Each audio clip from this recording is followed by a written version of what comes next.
made us wait a hot second before it even let us try to go live. Dang. Thanks, YouTube. Mm-hmm. And that was a deep rumble of thunder outside. Yeah. What does the weather app say? I'm going to go look. Okay, before you get too far into it, hello. Hi. Kayla Lords. John Brownstone. Of Loving BDSM, where we help kinksters like you have happy, healthy power exchange relationships. This is our monthly Friday night live stream. Also, it's like a virtual Munch. Also, it's like a hangout. Also, we do a Q&A, but not until 10 p.m., bless you, which is in about 30 minutes from now. Yeah. And you are going to check your weather app so we know what's coming our way. Give me a moment. I got a tap here. I got a tap there. I got a tap everywhere. You can tap this. Tap an ass, yeah. I'm here for it. I'm going to say hello to folks. Hi, Jay. Hi, X. Hi, Eva. Hi, Kim. Hi, Silent. Hi, Enchanted Wings. Hi, Rara. Scrolling. Hi, Computer King. Hi, Mr. Spock. Scrolling. Hi, Pinky. I'm scrolling. Scrolling. I'm still scrolling. Hi, Tammy. Okay, I think I got everybody. Hope I didn't miss anybody. Hi, Bad Cat. Yay! Hello, everyone. There you go. And yes, we do have some rain moving in over us. Yeah, a little bit. A little bit. Yep. Thank you, Rara. It is from the Rural King. I wore this when I took the 14-year-old to therapy one week, and his therapist went, I love that shirt. And I'd forgotten which one I was wearing, and I looked down and I went, oh yeah, I have a PhD from here. And she went, same. So that was fun. Hi, JB. Hi, Gail. Oh, South Florida. Okay. Ah. You got the rain everybody told us we were going to get. Yep. So yeah, for anybody who's like new here but knows there's supposed to be a Q&A, it happens at 10 p.m. our time. Mm-hmm. We have to ease into this and like get our bearings, and so we will just fuck around for 30 minutes. Mm-hmm. And then in between questions at 10 o'clock, we'll continue to fuck around. I'm too tired for that shit. I know. So we faithfully started our day at 5:30 this morning so we could go on our stupid walk for our stupid mental health. It was delightful weather. Yes. No humidity. No. But we also we remembered, we reminded ourselves that we were starting our day at 5:30 and it would end around midnight our time. Really later, because we stopped streaming at midnight. We go to bed, we go lay down, but you gotta like wind down. I'm not the type who can just lay down and go to sleep. So it'll be closer to 1 before we go to sleep. Well, hello from the Panhandle. Yo, hi. Oh yes, I lived there that's a long time. Her old stomping ground. God, we moved there from Mississippi in 2004, and then left in 2014 when I went down to the Tampa Bay area with you. Yeah. Mm-hmm. Before I moved to Mississippi, when I was 15. The first 15 years, I lived in the same general area we live now. Just a little to the east, I think. I don't know how directions work. But when I finally got to come back to Florida, I went to the Panhandle first. Yeah. Yeah, Mr. Spock, no humidity. Early this morning at 5:30 when we went out and walked, there has been no humidity. It was very nice. Yeah. It was cooler than, I didn't even break a sweat. No. And that's not usual. Yeah, no. He'll be cool as a cucumber after our walk, and I'm usually dripping. But we know I run hot, so it happens. Yeah. Tammy, I lived in Fort Walton. I started out in Crestview and then moved down to Fort Walton. But we spent plenty of time in Destin and Santa Rosa Beach and Walton County, and didn't really go towards Pensacola much and that side much, but certainly drove through Pensacola many, many times to go back to Mississippi to see my mom. So, Mr. Spock, you are absolutely right. I just need to know which body of water I'm going towards. That is true. That's true. That is true. So, yeah, it's been a very long day, but it's been better than I thought it would be.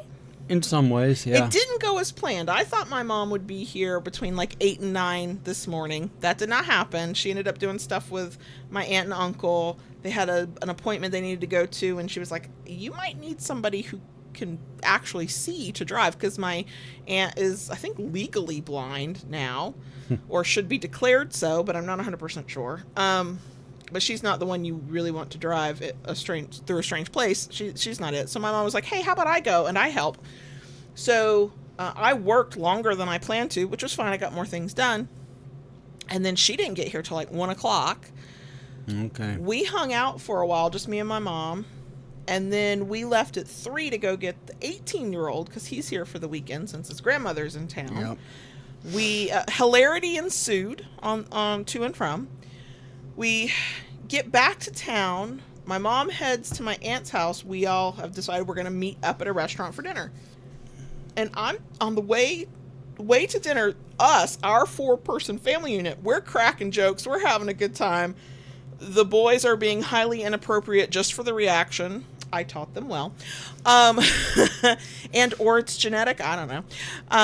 But I'm like, hey, how about maybe don't say some of those things to your aunt and uncle, who that's not usually their type of humor. I think the 18-year-old was offended I would say something like that. So what he did is, of course, what he does. He turned it up to 11 once we got to the restaurant. But everybody was having a good time. For once, the aunt and uncle were not offended. So that was delightful. We laughed so hard, my throat still hurts. People were looking at us weird as we were trying to leave the restaurant. That was delightful. Our server was wonderful, and he put up with our bullshit. Yep. So my mother tipped him very well. I got to see that part. I was like, she's a good tipper in general, but she was like, okay, we brought chaos into your life. We are so sorry. I don't know. I think that table, all the kids had us beat. Well, when we got going, we were louder. There were twice as many of them as there were of us, too. There were 7 of us total, and I think there were 7 adults at the other table, and then about the same amount of kids, but 3 of them were young. So there was screaming going on. So we just laughed louder, I think. Yep. So it was a good time. It was. And then tomorrow, it's my mom, me, and the boys, I think, are going to spend some time. My mom was so cute. She asked if you wanted to go, and I went, oh, no, he's going to enjoy his solitude. You got a limit of what you can handle.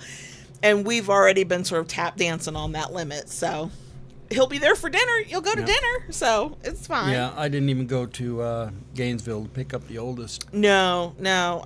I would not be unhappy if you went Sunday to drop him off, because apparently my mother explained to the 18-year-old who was like, he had told me I need to get groceries, and I'm like, that's fine, I know what that means, I'm going to buy groceries for him, no big deal. But my mom went, I want to go, and she was like, and we don't just have to go to Aldi's, what store do you want to go? You better pick out what you want and fill a cart while I'm here. And I went, yes, what she said, because if I don't have to pay for it, okay. Yeah. So we might need somebody who can help us carry a lot of things. I don't know. Thanks. Or can help bring them back from the brink, because you are the one. I don't know if it's his Dom energy. I don't know if it's because he is the calmest of us all. But if JB speaks, they all listen. Now, my aunt will give you crap because she is definitely a brat. Like, if she was into what we're into, she'd be a brat and a baby girl. Oh my God. She would be that kind of brat that some people would think she needed a brat tamer for. She's that hardcore kind of. She makes me look calm and polite, y'all. Like just.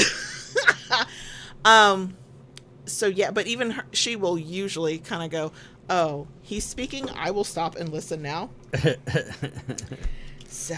Yeah, it's been a day for all of us, even me. I mean, I was up 5:30. We went on our walk, and we were talkative at 5:30 this morning. What the fuck was that all about? I don't know. You were pre-coffee. I was pre-consciousness, and I don't know.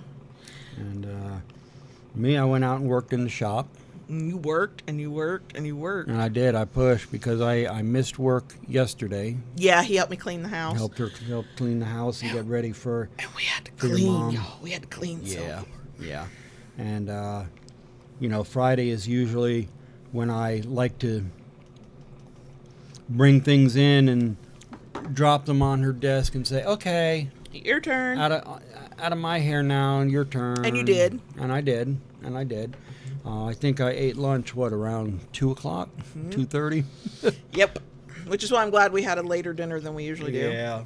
And then when you and your mother left for Gainesville, I showered. I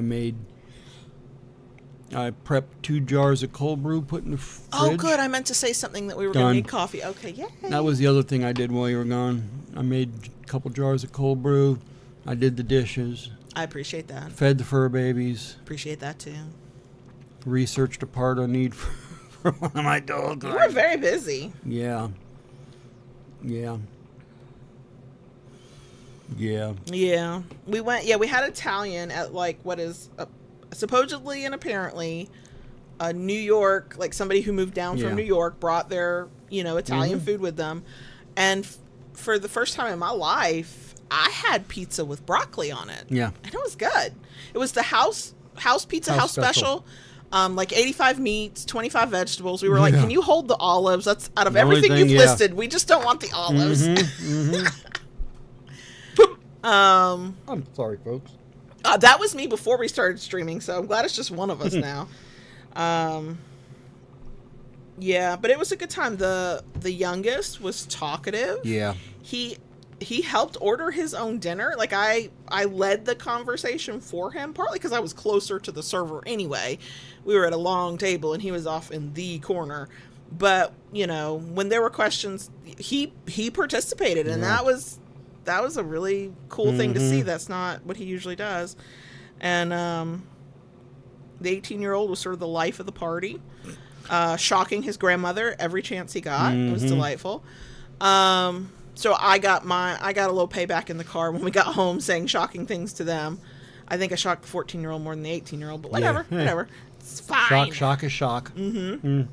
So it was, I will say, I wasn't dreading the night, but I know that sometimes the personalities between the sisters Clash. They can clash real hard. Oh, yeah. Oh my Lord.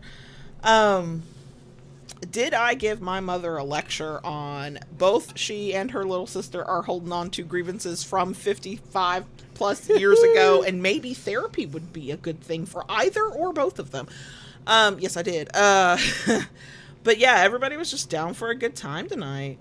I mean, we were being those people in the parking lot who would not just walk to our damn cars because we kept finding something else. The boys are ready to go. They walked to the car on their own. And then we were not moving fast enough, and the 18-year-old came up to me, put his hand out for me to hold it, and I'm not going to pass that up, but I'm a dumbass who seemed to be clueless, and he dragged me off to the car, and he goes, yeah, I came to get you because I figured Mr. John will follow. I was like, well, you would have done better to get him because I will follow Mr. John wherever he goes. And I didn't follow, and what I did was I locked the car before they got there. Well, and the 18-year-old was like, oh no, he wouldn't let me pull him. You'll let me pull you. He would just stand there, and I'd break myself against him. I was like, yeah, he would do that to you just to fuck with you. Yeah, I would. Yeah, I know. Yeah, and I'd love it, and I'd be laughing. So, yeah, it was just a good time. Hope tomorrow is more of the same vibe. I think that's going to be a long day because my mom wants to take both her grandbabies to stores and let them pick things out for her to buy for them. And that's going to be interesting. God bless. Go. I know. And she's already I said something Thursday evening when she first got here about the way I dress, and I dress for comfort. I mean, I recognize them in my Adam Sandler era, but I no longer have the tolerance for materials that don't feel good on my skin, tight waistbands, things that are comfortable when you stand up, but not when you sit down. I just don't like it. And I said to we were talking about clothes, and I said to her, I was like, I I wouldn't mind wearing dresses because they don't scent you unless you buy something that does. I was like, but every time I see something on the rack that I think is cute, I put it on me and go, ooh, no, I didn't envision it this way. And then I just don't want, she was like, you want dresses? She leaned in real hard there, and I went, I'm not asking for anything. Go spoil your grandchildren? What is happening here? So I don't know if she's going to try and drag me into anything. I was like, I'm fine with my I'm not happy with my Adam Sandler area, but I'm fine with it because I am physically comfortable most of the time. So, but yeah, but she's like a month and a half overdue for her typical visit. And I think she was just like missing it and missing us. So she's kind of gone all out for this one. And I'm just like, you know what? I'm just going to go along for the ride. I'm going to try not to let it get out of hand with the kids. I'm sure as shit not asking for anything on purpose anyway. You know, it's hard because I'll have a conversation with my mom, who is a person I talk to about all kinds of things. And, you know, I get honest with her, and then she's like, oh, you need that? I shall purchase that. And I'm like, that was not the purpose of the conversation. So... And then she leaves on Tuesday, so we'll have something on Monday, but I don't know what. I have no idea. Oh.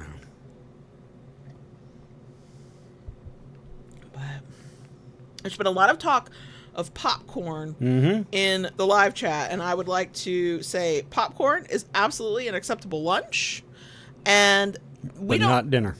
No, I would eat it for dinner.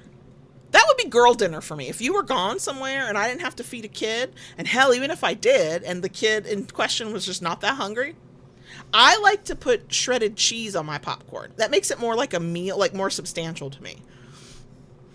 I mean, you know, popcorn is not like eating corn. You can't. It depends. So here's the thing. Here's the thing you have to remember. The way I now make popcorn, because you got me that popcorn bowl maker thing for the microwave. Right. If I did not use butter, that would actually be an extremely healthy snack meal, whatever, because popped popcorn is full of fiber. And there was something else I listened to a whole Stuff We Missed in History Class podcast episode on popcorn. Now, yes, once we get into movie theater level popcorn, then it's not as healthy anymore. Out the park, yeah. But I actually do the air poppy thing. I have one of those little like jug like things with the lid, and you pour and it pops in there. I control the amount of butter I put on it. I do think that more butter is better in general. But the container where you're supposed to put the butter technically only holds so much, so I am limited. I add shredded cheese because I'm a person who thinks everything is better with cheese. And then it feels like a meal. But yes, if you were not here, if it was a night you were gone doing something, and I didn't plan to run through a drive-thru, I would absolutely eat No, I would not eat the microwave for dinner. I would microwave popcorn for dinner. Hey, if I'm hungry enough, maybe I could eat the microwave. I don't know. I think you need to put up a poll to see if popcorn is truly an acceptable dinner. Okay. Oh, now I have to remember how to do that. Engage with your audience. I need access to the keyboard. Okay. Daddy. So you're making me move all my shit. I am. I'm making you move all your shit. Okay. Is the question, is popcorn an acceptable meal or an acceptable dinner? Is the true question, is popcorn an acceptable meal or an acceptable dinner? Acceptable dinner. Okay, and acceptable dinner. There we go. Let us find out. I don't get to eat popcorn for dinner, so...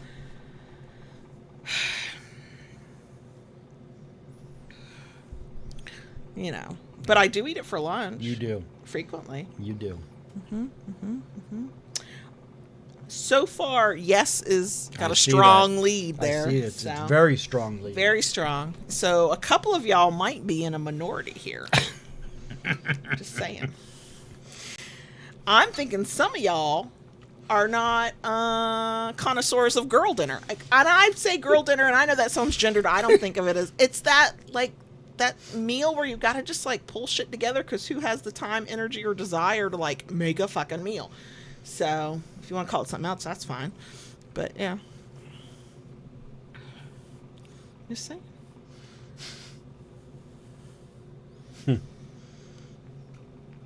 Oh Lord, and we do breakfast for dinner a couple of times a month minimum. Yeah.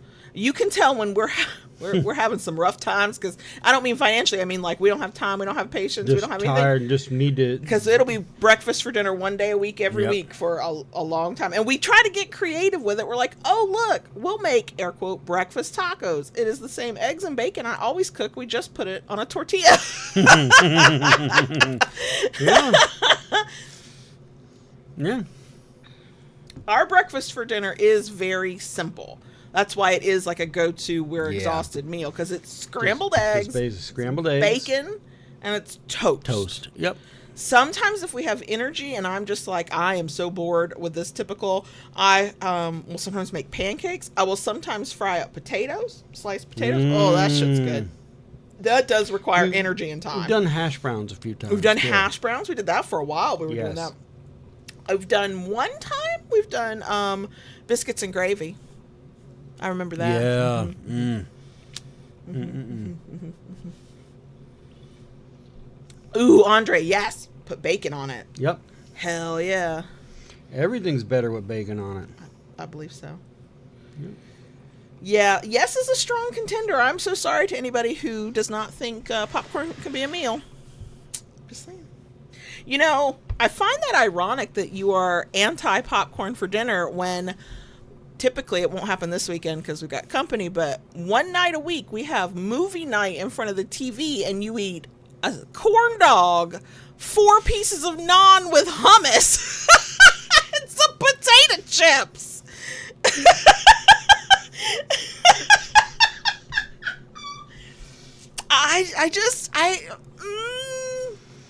Do you have a leg to stand on here?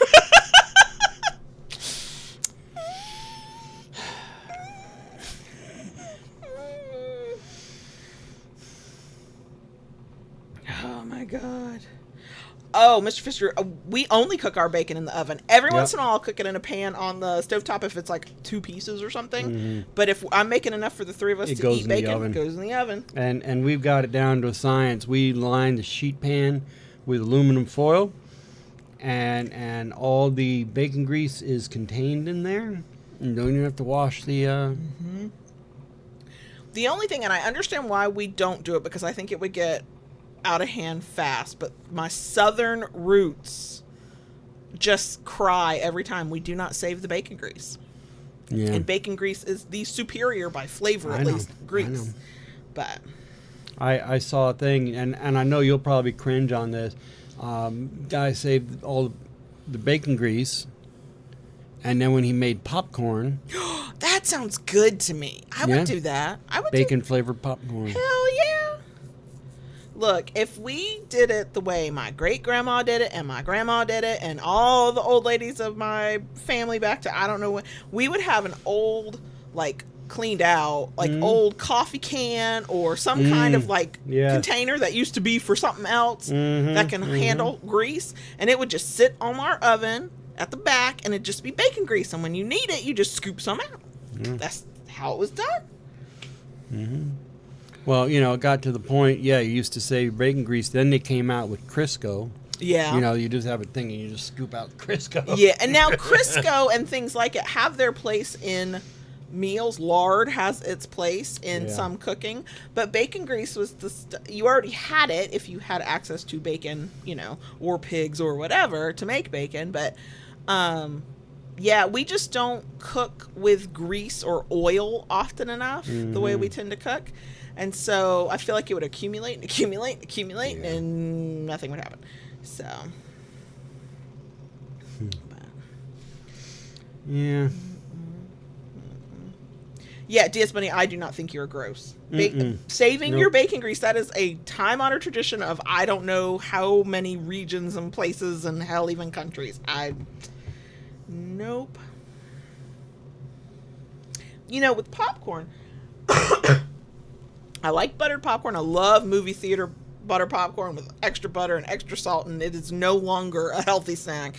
I like to add cheese to it. I like kettle corn. I like caramel popcorn. You know, I like all that stuff. But I have never gotten brave enough to like put popcorn seasonings made to put on popcorn. I've never done that. I'm like, what if I don't like it? And then I've got sad popcorn I don't want to eat.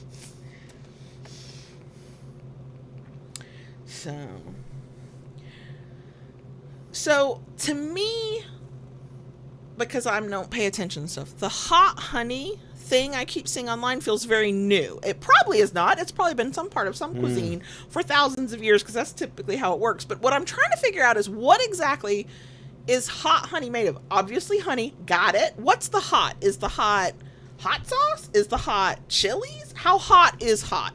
I had air quote mild wings tonight as part of the appetizer for dinner, and the inside of my lips were burning. So it appealed, the idea of hot honey. Every time I see some recipe where they drizzle on hot honey or they make it with hot honey, I'm like, that is appealing to me, but I don't know what is our heat index we are getting into, because I'm a wimp just in general. I don't like spicy things. Y'all, I think eating an avocado plain right out of its little shell skin is a delight. That's how bland I am. But I do love avocados in general. I'm not afraid of seasoning and you know, herbs and like things that make things taste better. I do salt my things, and I do use like, no, I don't, but I don't do hot. Okay, Silent is educating me. Honey that has been infused with chili peppers. So can you choose between a mild, medium, and hot honey? Is there hot honey for wimps? Because that's what I need. And I'll still tell you, it's a touch spicy. The 18-year-old was slurping down hot wings, and I'm over here going, oh no, I've had too mild. It's too much. My mouth is burning. So that's who I am, if you wondered.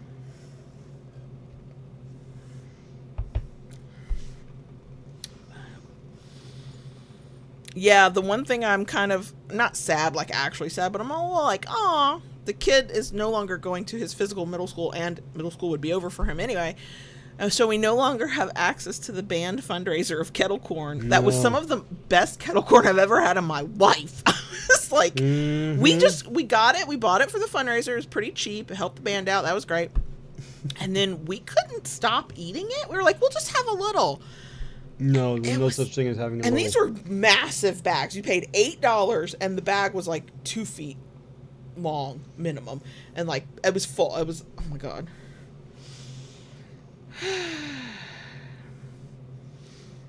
Psychedelic honey? I'm pretty sure my mouth couldn't handle that. Nor could my asshole, quite frankly. Let's be real. Psychedelic honey.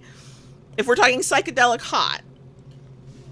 I'm thinking like psychedelic, like let's go on a trip. I don't think any part of me could handle that. Probably not. Dude, this 194-calorie margarita-flavored malt beverage will make it hard for me to wake up in the morning. I don't think I'm allowed to have too many things. You give me a quarter of a gummy sometimes, and I'm like, what is this strange trip I am on? Where you're like, okay, I've got my thing, and oh yeah, I'll have a gummy too. And I'm like, how the fuck are you doing that? Oh, God. See, yeah, habanero, ghost pepper, Carolina Reaper. Nope. I don't even want the scent of any of those near me. Are you going to make it to midnight? I don't think so. I don't know. I hope so. It is officially 10 o'clock, by the way, so help me keep JB alert. Ask some questions. So here's how this works if you're new here. When you ask your question in live chat, please tag us. So type @ and then our name, right? The @ symbol, y'all. Tag us. It lights up for us. We can see your question easier. 2, if your question requires more than a text space that you have the character limit for a post in live chat, it's probably too complex for here. We have a link on our website where you can submit your questions. It might be a Monday podcast at some point. And 3, if we don't get to your question when you think we should get to your question and you start spamming the live chat, our moderators will put you in a timeout, and they have our blessing to do it. So if anybody has any questions, you can ask about your kink situation. You can ask about kinks in general. You can ask about us. We're mostly open books. So yeah, if you have any questions. And until then, I guess we'll keep talking about popcorn, hot honey, and hot things.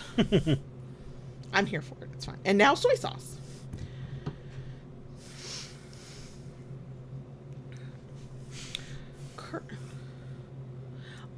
Andre wants you to attack me. I think I'm not going to do it, but I think he needs to be attacked with a pillow so that he stays alert and awake. I'm not going to do it. I'm not that brave or stupid, but it would make sense. Was it yesterday morning that you came in the bedroom as I was trying to wake up? I sassed a little too hard to the sun, close to the sun, and he then grabbed me by my hair before I'd gotten the crusties out of my eyes and just grabbed a nipple and held on. And I was like, I really like this, but also I'm not awake enough for this. Computer King asked, do we make / sell custom BDSM toys? And if so, what's the most interesting thing you've made? We do custom orders through the Kinkery.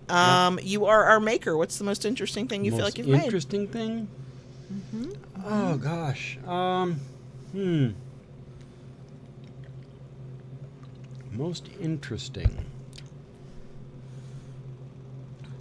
You know what's weird? Here's the one I would tell you, and it's actually a boring answer.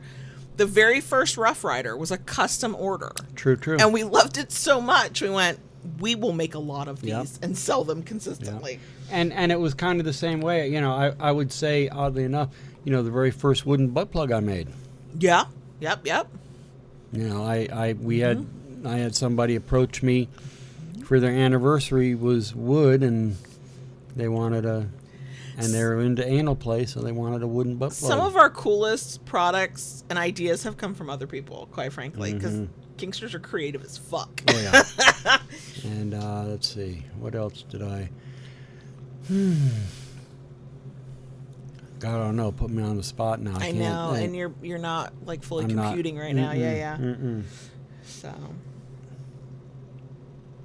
X says you can make hot honey from any kind of chili all the way down to jalapenos or even banana peppers. Here's what kind of wimp I am. Jalapenos are too hot.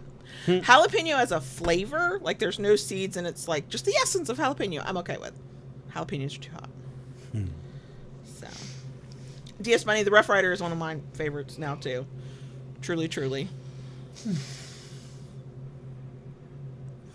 I'm sorry. Kim asks, how do you get your DS back on track when major changes to your life have derailed it? I'm looking for suggestions, like start with one thing and slowly add stuff back in, blah, blah, blah. And yes, Kim, I read the thing, and I know communication is not the answer because that's already in place. So DS has been derailed. You got to get it back on track. I feel like if we had figured that out already, we'd be more satisfied on a lot of levels and we could be rich. But what suggestions would you give for somebody else to do it better than us? I'm putting you to work here. I gotta keep you awake and alert. So I go back to, if it's been derailed and you're both on the same page about getting it back on track, I have started leaning into the what's fun, what gets you excited, what turns you on, like what is a thing that doesn't feel like it takes a lot of physical effort, but also mental effort. Like there are things that I'm happy to do as part of our power exchange, but if I haven't been in that mindset, it feels like more effort because it's not the thing that gets me all tingly in the good spots. You know what I mean? It's like, yeah, that's a thing I'll do and it's important to me, but it's not a thing I would gravitate to, right? So for us, not when we've gotten a little disconnected, I wouldn't say derailed, but disconnected, for us, a good point of, oh, hey, I remember you and I remember me with you. For us, it ends up being a form of play or a form of physical intimacy that we feel our roles. It doesn't have to be that. It could be a task. It could be an activity. It could be a specific point of connection that you used to have that is still feasible, that you're both like leaning into and like, yeah. Because to me, the point is to find an entry point that has the least amount of friction for both of you. You want to make that as easy as possible. Yeah. Because sometimes when it's gotten derailed, it's easy for your brain to go, oh, this is going to be hard when we start it again, right? Because you're remembering the challenges, you're remembering the times you were really tired, you're remembering the times you argued, you're remembering the times of all the stuff, and it can become overwhelming. And so even the simple stuff that used to be easy might feel harder. So if you pick a thing that just doesn't feel that way and that you're excited about, or at least one of you is excited about, and the other one's like, yeah, sure, we can do that. I always think that's a good entry point. And that's going to be personal to you. There's there's no standard. Yeah. Another way, and this kind of goes along with that, but sometimes it can be overwhelming for people. When we get disconnected, it's a scene. It can be a small scene. Again, a lot of people will get themselves overwhelmed thinking they'll think scene and they'll think an hour-long production with 3 costume changes. No. What is your mutual favorite kink thing to do? And then do it in the most minimal amount of way just to have the sensation in the moment together. For us, it's always impact play, and mostly it's your hand on my ass, quite frankly. Mm-hmm. And that one's an easy one for us. But that... those are my thoughts. Do you have anything else? And if things don't go quite the way you wanted to right from the beginning when you started, don't get frustrated. It's easy to get frustrated. It's easy to get frustrated, and you need to be patient. Fucking hate that word. Yeah. The other thing, and it's easy to forget this when you're in the moment of having that. We got to get back on track. I want to get back to what we had. I don't like what we have now. This is no. This is not. Is that idea that it's supposed to immediately happen? It goes back to patience. It goes also back to the very boring thing we talk about of this being a journey. This is a path you're on, right? There's no set destination because there's ideally no end, right? Like this is a long-term relationship that you're trying to have for as long as it is possible to exist. Then the getting back on track. Don't put a lot of pressure on that moment, whatever it's going to be, and yourselves for it to be, quote, perfect, because this is going to be the thing that fixes you. It's probably going to be awkward. It might not go as planned. You might plan it for a day, and then that day comes, and somebody doesn't feel well. Somebody's got to go to work. Somebody else, outside of the relationship, needs somebody. God, when you're a parent, right, you know how that goes. So do not put all of the pressure on one activity, one moment to fix it. And if you don't do that moment perfectly, you're never going to get it back. You got all the time in the world from that moment forward. And as long as it stays enough of a priority to both of you, you will find that moment. And it will probably come at the most random moment that you were like, I could never have planned this. It'll be in the 15 minutes between this weird thing happening and that weird thing happening. You're like, this is the moment we have time for? Okay. Yeah. And next thing you know, you're kind of back to yourself. I mean, the thing too is, when you've got that kind of interruption, so to speak, really what it comes down to, it's like riding a bicycle. The muscle memory is there. Right. You just got to do something that gives you a little boost of confidence that you can do this and you can get back to it.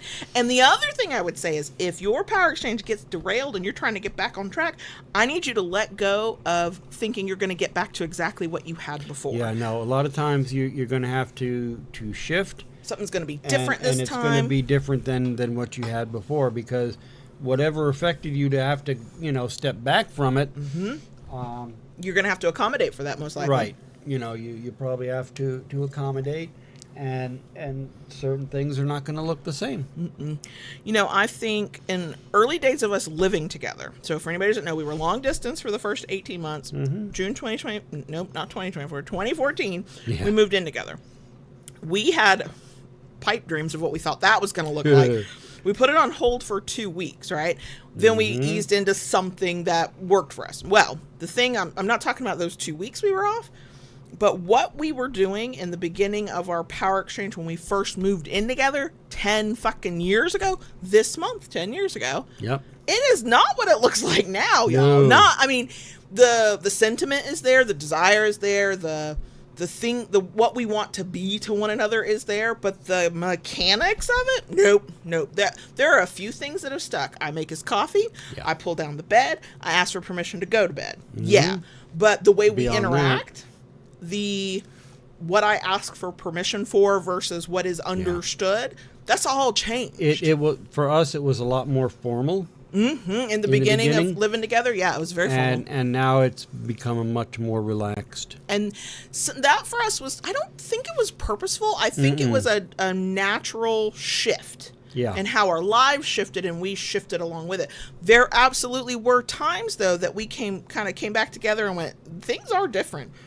We've been disconnected. Hey, I kind of missed some of our connection through our power exchange. We haven't been getting that. And we would talk about it and refocus on it. But we never, I don't think, would go back to whatever it had been before. It was always a slight adjustment because I had to adjust to our current reality. So I don't know if that helps, but I hope it does. I saw us tagged a couple times up here. Okay. Taishu says if we make an evil stick hidden in a cane instead of like a sword hidden in a cane, that could be our new interesting toy answer. I bet there'd be a market for that. Whip it out and it'd be a cane within a cane. Like you could actually, instead of an evil stick, you could have a walking stick cane with a cane in it. Hey, I mean, I'm not usually on product development and research here, but if you could figure out how to do it,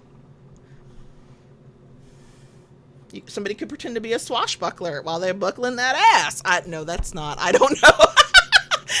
I went with it. I don't know what happened, but I went with it. Computer King asked, what kind of rules are in our DS contract if we have one? We have not had a DS contract for how many years? Long time. Since we were, we had a somewhat quasi-formal contract when we were long distance. Yeah, and then we tried to kind of write out what we tried to do when we moved in together, but that literally within days proved we could not do what we thought we were going to do. And then after that, I don't think we wrote it down. I might have like jotted things down because I was like, oh, new routine. Let me write this down.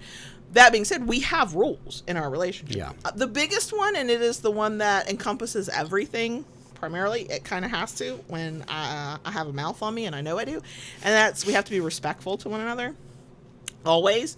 So I have to speak with respect as the submissive, but also as his partner, also as a human being. But he speaks to me with respect. And quite frankly, if there's ever pushback from me when we're in a disagreement, it's because his tone wasn't what I would call respectful. That's really rare. It's really rare. Yeah. Other than that, the rules tend to be, for me, do the things I've already agreed to do in our power exchange. And if follow tasks that you give me, and if I can't do those things, I can't keep up with the routine, make us coffee, pull the bed down, like whatever is in there, or for some odd reason he gives me a task, I agree to it, and I can't meet the deadline or whatever. My job, first and foremost, is to go talk to him before we get to that point. Like the moment I see that it either didn't get done or I'm not gonna get it done, I gotta go talk to him. The thing that will get me in trouble more than anything is not that I didn't do a thing, because we're at a point in our relationship, I don't not do what I said I would do to brat, to get punishment, to piss him off. Something happened with me if I don't get it done. So what'll get me in trouble is if I don't go talk to him first and let him know this is happening and here's what happened. That I'm gonna get, there's gonna be consequences for that. Yeah. But that's because my personality as a person and a submissive and how we are in our relationship, never has the problem with me been you told me to do a thing and I just fucking decided I wasn't going to do it. That's true. Or that I forgot. If I've ever forgotten, there have been extenuating circumstances. Now, have there early days were there consequences if I forgot, even if there were extenuating circumstances? Yes, but that was more with submissive training because I needed the consequences so I would never fucking forget that again. I'm that type of girl.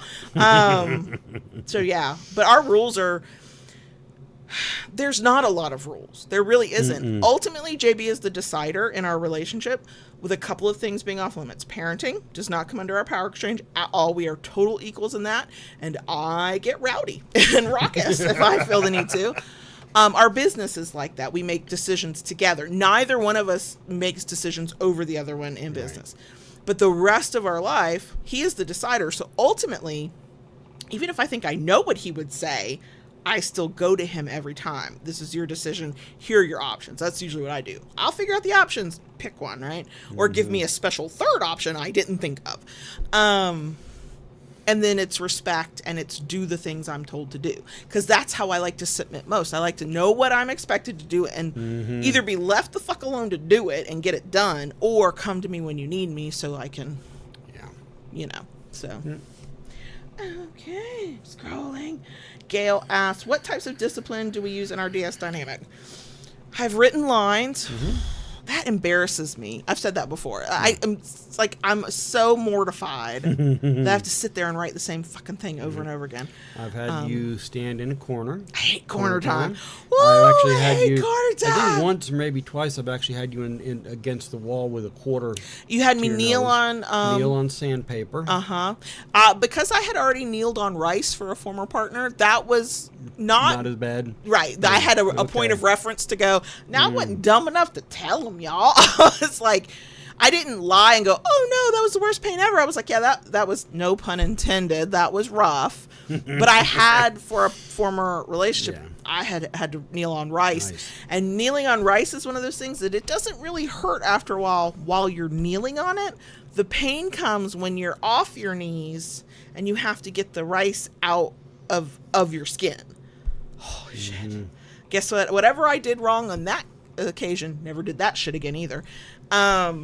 Sometimes you'll just take away a privilege or a treat. You go into bed early, give me your phone, get off social media. Oh, you want a dessert tonight? No, you didn't. I don't think so. Right. Fuck, I hate that shit. But again, for us, that kind of stuff is super rare. The last time I wrote lines was one of the first times I had it. Like, it had been ages. It's been a long time. And it was because I had sassed too close to the sun. And it was so funny. I accepted the consequence when he issued it. I mean, I pout and was a little whiny? Of course. But I accepted it. Then after I did it, I was like, I need to call a counsel here because I don't think what I did warranted punishment. It was one of those, we kind of had to agree to disagree. I still didn't see it your way, but I deferred to him because that's how we work. There have been times in deep arguments, again, they're super rare, where he's tried to punish, and I have safe worded and noped right the fuck out and gone, this isn't that. But I'm strong enough in both myself as a submissive and in our relationship. I know when I can do that, and it really is appropriate. Because most of the time, even if I disagree with his assessment of how he is categorizing what I did, I will follow his lead. Because that's what we agreed to do, and I trust him. That particular time, your mother had graced us with some diamond art. Okay. And you wanted it hung before she came for a visit. Oh, I hit my mic. Sorry, y'all. So we spent the evening hanging them. Okay. I remember the day we hung them. And you were giving me shit. Right from the beginning. I think that's called my love language, but sure. Okay. And I let you run with it. Oh, and he will do that. He'll let me hang myself with, I'll let you run with it. And see, that's what I hate, because I need the direct, tell me when I'm fucking up, because I'll stop. Okay, I'll pout first, but I'll stop. But, pout and stomp your feet. I mean, a little bit. Yeah. So, and, you did.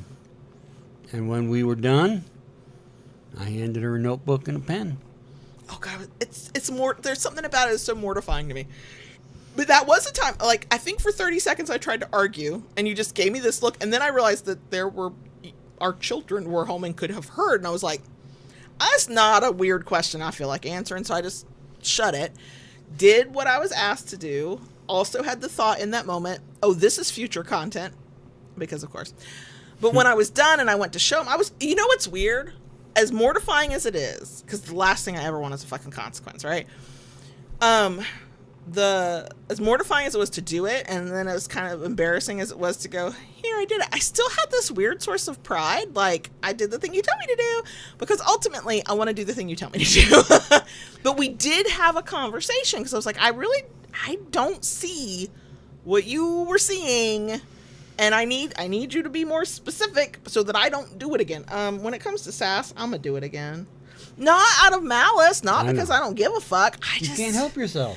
You sat at dinner with my family tonight. It's part of your DNA, I know. Right. It's genetic. Up and down that family tree. Oh, yeah. So,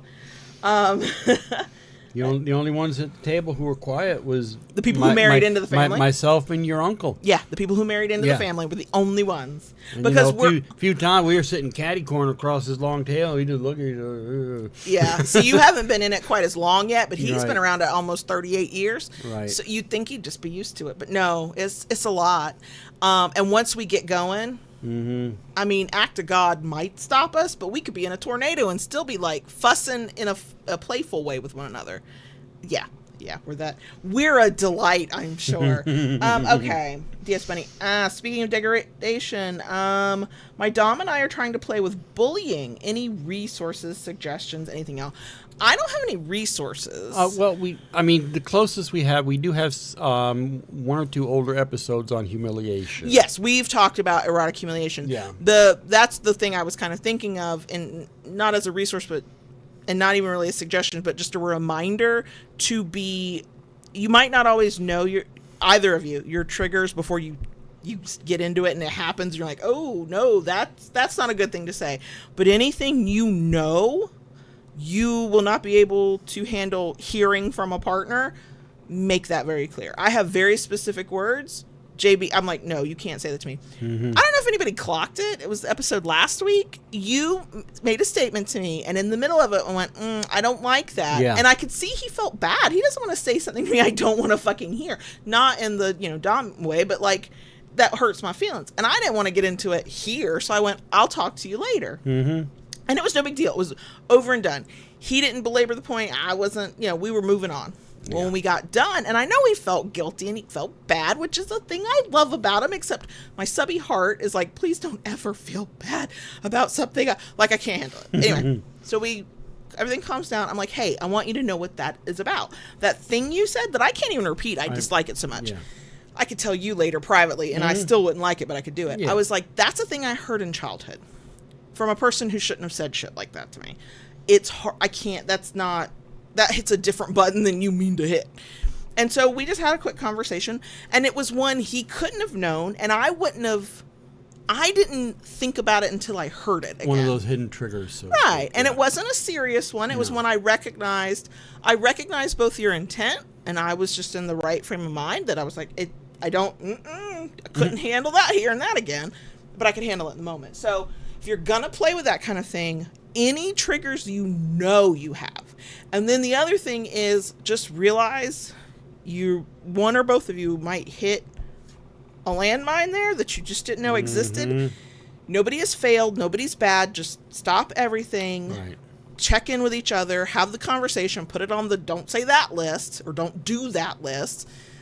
And, just be careful with that kind of thing. Because, that kind of play, when it's right and it's done in a way that hits the right buttons, that could be great, but man, when it hits the wrong button, you just want to be kind to yourselves and kind to each other about that. So that means aftercare is very important too. Right. With humiliation play, with stuff like that, it's very important. I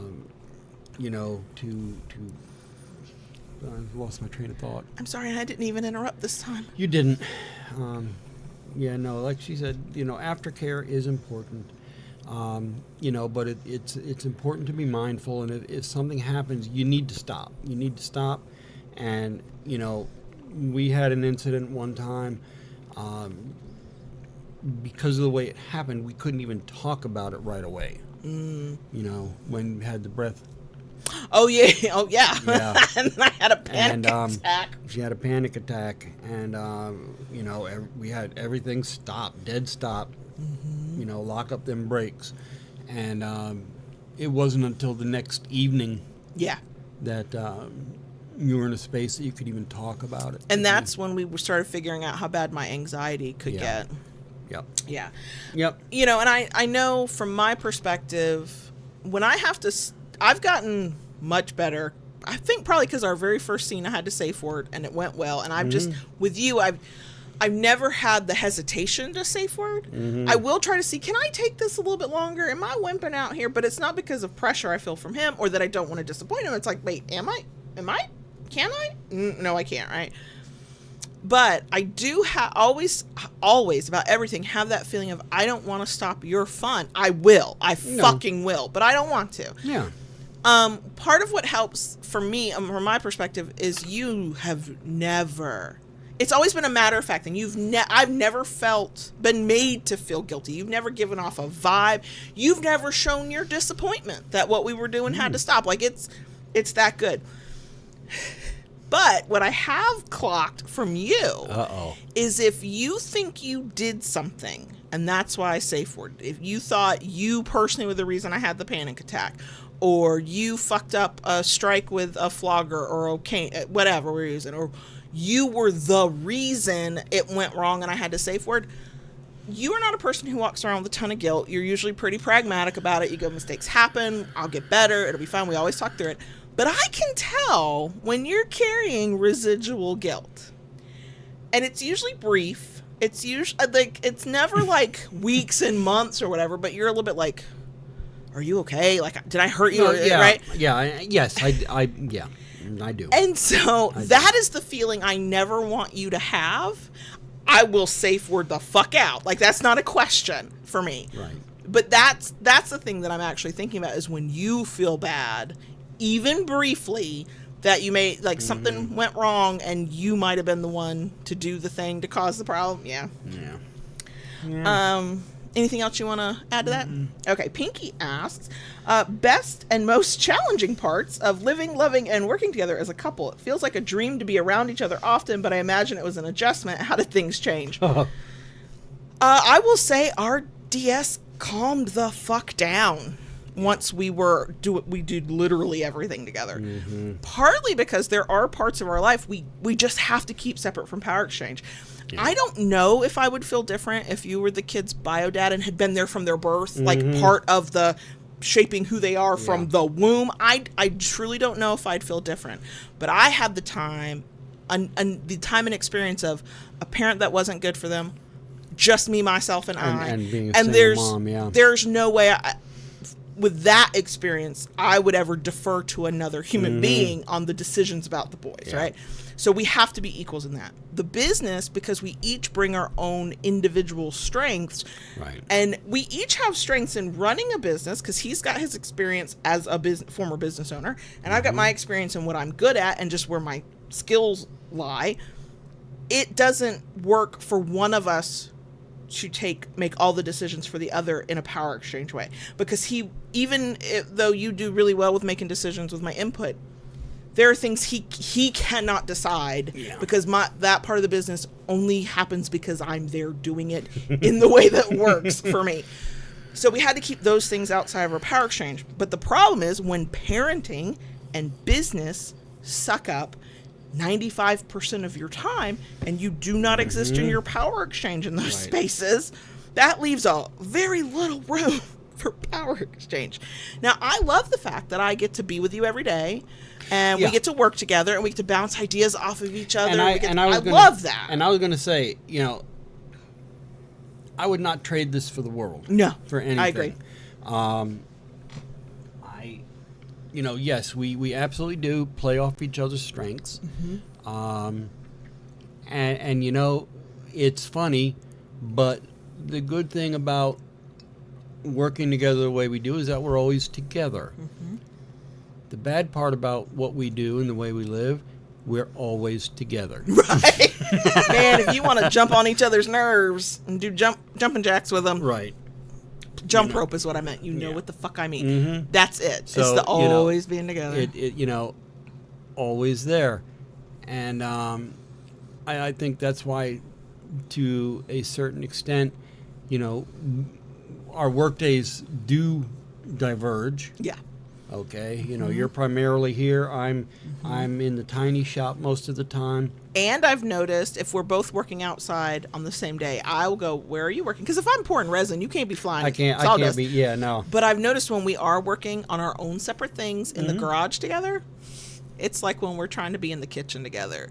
It's like there's not enough room. There's enough room, but it's like this was my space, and I was using this space, and why is that other person here? And you're not talking to me because you're involved in doing your thing, and I'm not talking to you because I'm trying to do my thing. Like it's never because we're like annoyed with one another. No. But I think we're both doing our thing and in our own headspace, and we'll come back together when we can. The times. Yeah. So that's the best, to work with a person that respects you completely, and this goes both ways, that listens to you, that we do feed off each other's strengths. What he can do, I can't. What I can do, he can't. Or we just don't want to fucking learn. You can't do. I cannot do social media, and I can't touch a blade at all. If JB tomorrow went, I'm done making paddles, there would be no more paddles, y'all. I'm not. No, I already sliced my fingernail, and that was a putty knife. And that was just with a putty knife. But, so we work so well together, right? Yeah. We complement one another very well. So that's probably and getting to just be with your best fucking friend and a person you adore more than anything in the world is the best part of it. The worst part is the fact that we struggle more to get into our power exchange frame of mind at the same time.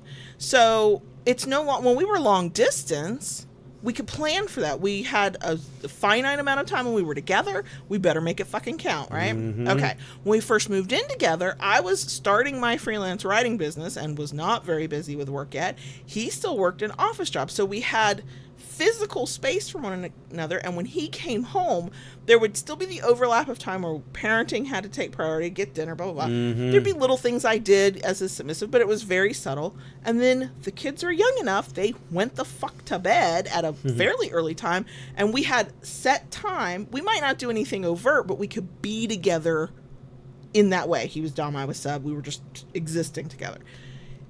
Now... That is so hard to come by. We have to find little moments. And as the decider, he decides those moments. I will communicate clearly. I'll hint. I'll make it known how I feel. I'll say, hey, I missed this. Hey, this would be great. But ultimately, he decides when those things happen. That's how we work. So when I sassed pre-coffee yesterday morning, and his response was to grab me by the hair and pinch a nipple until I thought tears were going to stream. It was both extremely painful and a jolt to the system, and it was also the most delightful fucking thing ever. But those are not things that we can plan for. No. It has to fall, like the stars just kind of have to align with mood and temperament and the moment. I mean, it's funny, we think back on how things have shifted. When the boys were younger, they'd go off to school. There were times we'd take them to school, and once a month the dungeon was open at 8 o'clock in the morning. We'd drop them off at school and head to the dungeon and play. Yep. When the boys were young, they oh my God, were they deep sleepers? Yo, we were so lucky, y'all. Yeah. So lucky. We don't know more, but they're awake after we go to bed and are asleep. I think a lot of it, we to a certain extent, we also have our own separate little hobbies. Excuse me. Yes, okay. We have our separate interests for sure. And I think that is important for any relationship. Especially like us, we spend so much time together. Between work and everything else, being able to have that where we can each go off to our own little corner, so to speak, and it's always been a good thing in our relationship that we were very comfortable, just even if we were together, just being silent and not even interacting. Like we are people who will absolutely individually read our book and go hours and not say a word, and we're happy. We're content. But but like right now we're in a season of, because we've got to get our financial house in order. It's a lot of work. It's a lot of focusing on our business, but we've got a kid who, needs us in ways that he didn't always, and his big brother never did. And so he's our priority. So he does school at home, right. And he's got a lot of appointments to go to, and he needs support in ways that he just has. If he probably needed it and we just didn't know, but we haven't provided before. But we also, I think, know this is just a season in life, both the financial stuff that we've been fucking going through and the parenting stuff, because that will shift and change over time too. Right. If we are able to do right by him in the way we're trying, he will probably always need some level of support, but he will be more independent. We can go off and leave, because one day he won't be a minor anymore, and I'll be like, look, you take care of the dog for the weekend. We'll see you in a couple days, and our life will be different. It's just right now. Right now, the focus is something different. Right now, the focus has to be on him. There's so many different things going on with him. Between the autism diagnosis, the underlying ADHD, and now the physical problems, chronic conditions, trying to work through, and we are, we're making steps. Yeah, he's improving, and he's stabilizing and finding his feet and all that good stuff. And I'm just getting him through school. Here's the thing, though. It's a season in life. It's going to be a long season. Yeah. A minimum of 4 years, because he's starting high school next school year. But it's such a strange thing. I know what we're not doing, and sometimes I miss it, right? Obviously, I would miss it. But I don't feel like our relationship is somehow lesser, less important, less meaningful. It just had to shift a little bit. It helps that no matter how overt we get to be as dom and sub, the thing that never changes is JB is the decider. Sometimes his decision is, I can't decide for a minute. I trust you. Go take care of it. Yeah. Right. Something is going on. Mental health's not good. Whatever. I'm overwhelmed. Whatever. But we are happy with one another, and to be in a relationship with one another in whatever way that looks like. That yes, we miss what we used to have and what we can't do right now. But I mean, I can only speak for myself on this. I'm not miserable. I'm not walking around every day going, oh, woe is me. I'm not the same submissive I was 10 years ago. Well, I'm not the same fucking parent, businesswoman, human being I was 10 years ago, right? I'm so grateful and ridiculously happy that this man is like, yeah, that crazy, I'll marry that crazy. Okay, that's my flavor of crazy now. That I can acknowledge what I miss and still be real fucking grateful for what I've got, and be content with it, and go, we'll find our moments. I will in my mind milk that feeling for like a week of your reaction at 6:00 in the fucking morning, right? I'm like, well, this is why I sleep naked, because that's just too fucking good to pass up, right? The moments we steal for one another, where we can connect in that way again, that is what keeps us going. The deep friendship, the fact that we just fucking love one another, the fact that we get to do things we love that aren't specific to the power exchange, but are our life together. It's easier to bear the stuff that we can't do right now. Yeah.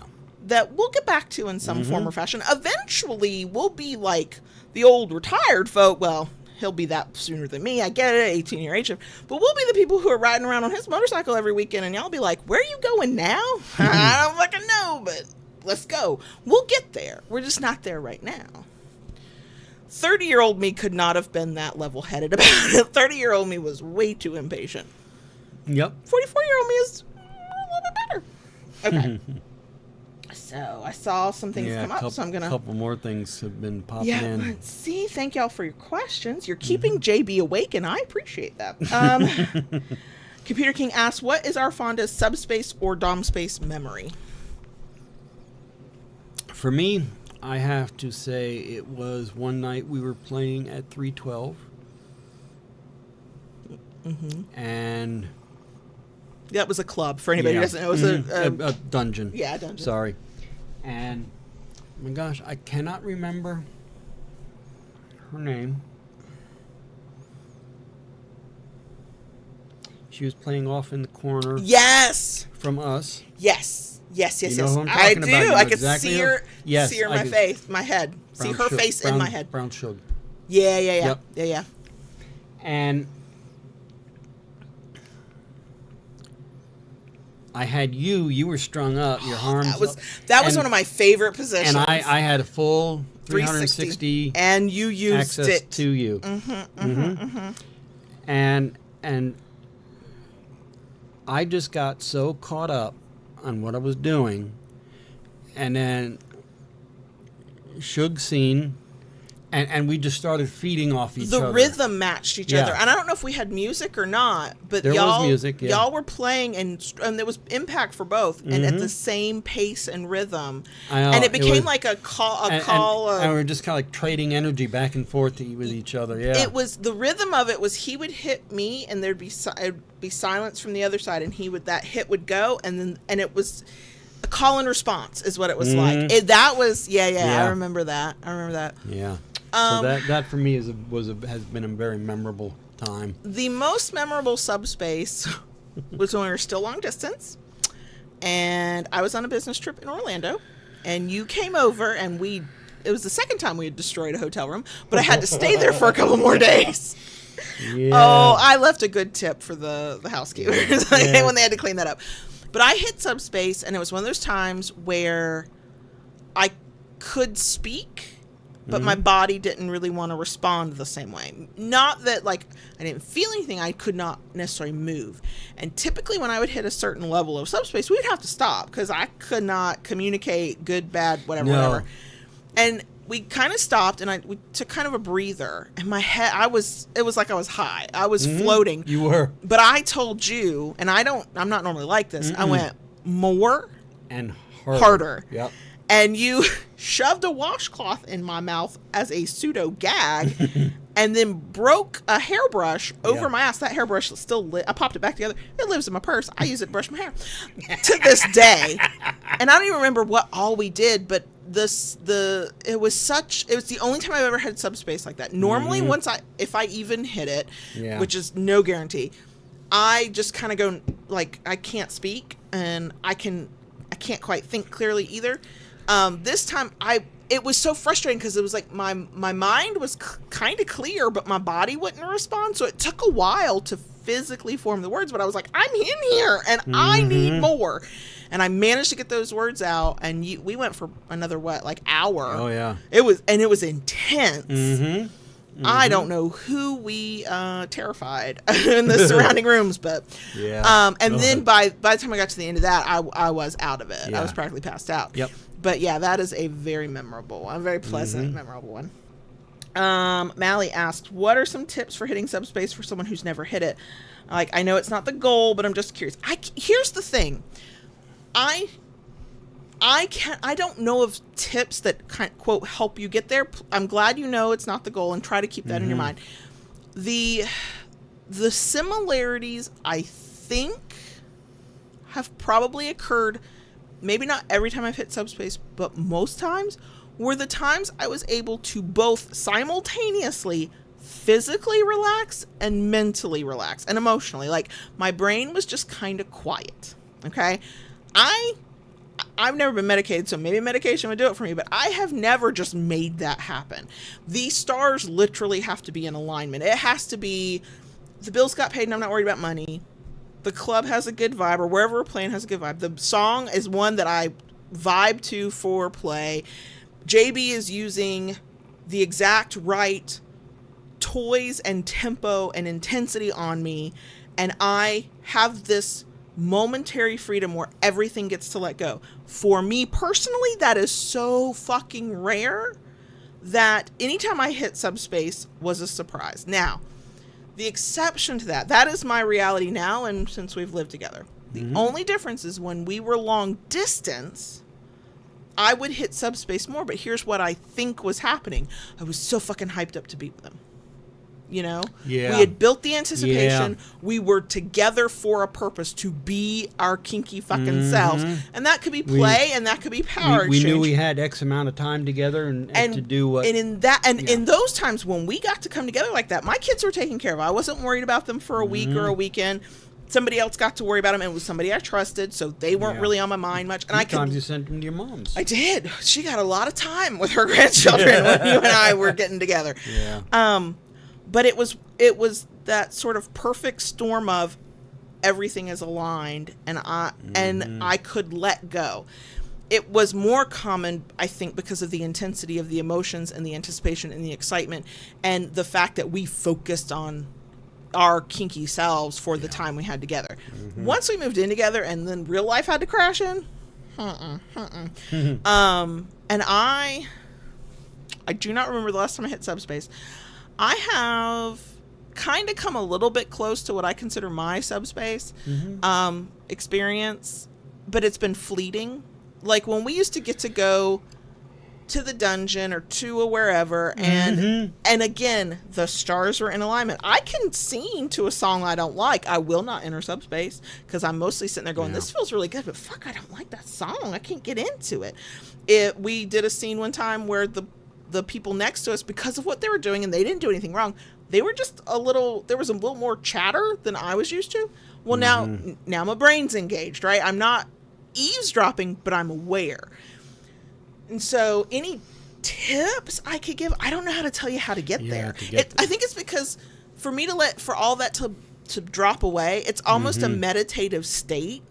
Yeah. And my brain is not wired for that to be an easy thing.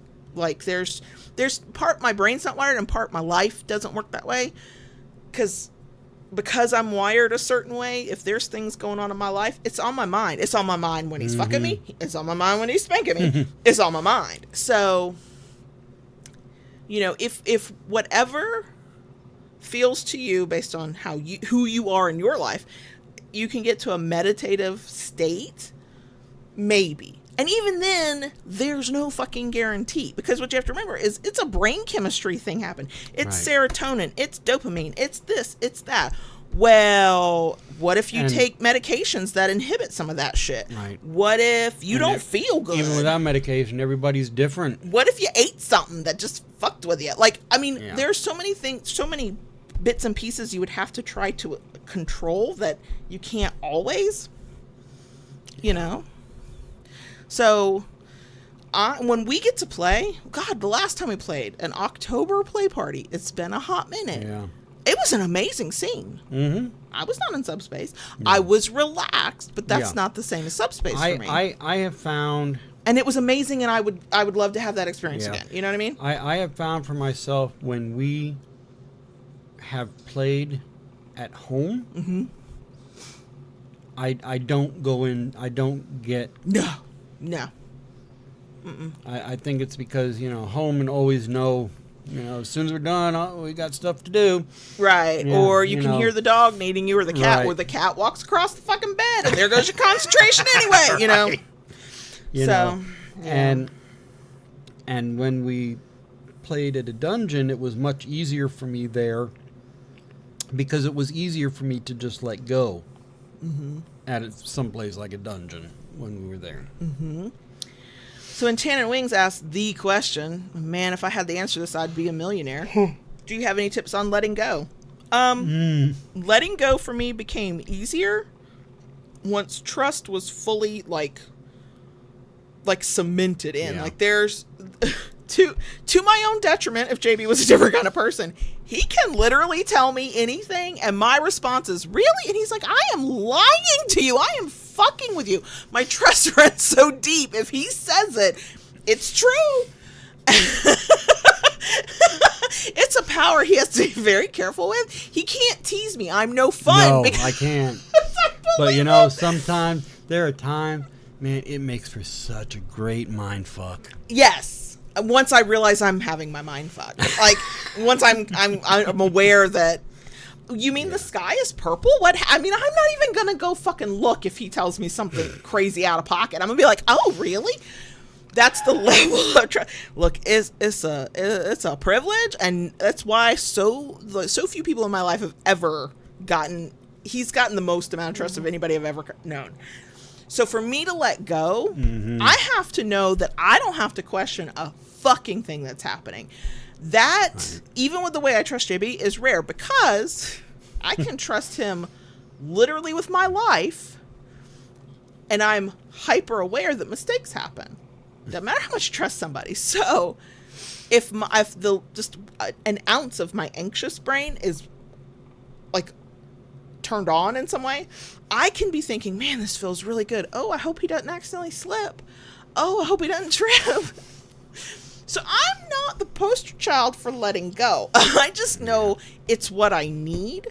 And again, and this is, to me, it's the argument for playing at home when you can, if you have access. But I also know why it's hard to get into the zone when you are at home. I agree with that completely, because if I can possibly control every variable, I have a better chance of letting go. So what I mean by that is I can control the room temperature and it's comfortable for me. I can control my physical position and it is one that I'm not thinking, uh-oh, my arm's going to cramp. Uh-oh, my hand's going to sleep. Uh-oh, my leg is starting to cramp. Like, I can get into a position that is completely comfortable. We're playing with sensations or toys that I know no matter how he uses them, I'm going to like. If he plays with toys he likes, and I will endure for him, because what he's going after is the hearing me go, no, right? There's no letting go, because I'm like, oh, this is really hard. Okay. Then you're on pins and needles. Pins and needles. And it is a way we like to play, and I'm not complaining, but there's no letting go. I am hyper aware. The letting go happens sometimes beyond my control. If the sounds I hear, whether that's music or just ambient sounds, are things that I'm comfortable with, if I can control every variable, and you almost never can, by the way, it's easier to let go. The experiences we've had in dungeons and at other places where I've hit Subspace and I've let go, and it's been stuff I didn't control, but it all worked, right? The music was right. We were both in the right frame of mind. We had both come into our evening together relaxed, mostly stress-free. No major fires had to be put out. We weren't preoccupied with other things. We could actually just focus on what we were there for. When I had a better ability to be out around people and in public, I could relax a little bit more. It's very difficult for me these days. So, and I know that's an imperfect, unsatisfying answer. Partly, I think it's different for everybody. So, like, the next time we get a full-on, no worries about interruption scene, and everything's just clicks together, how everything feels, the sensations, the toys, the whatever, I have a better chance of going into Subspace. But to have that environment, our life would have to look drastically different than it looks now to be able to do that. You see what I'm saying? For me at this point, I don't fucking care about Subspace. I don't. I care about the connection. I care about the intimacy. I care that it's been a fucking long time since we did this, and we're doing it now. And I can feel his hand on my body. I can feel his breath on my skin. I can feel him shifting. He is looming, and that shit feels good.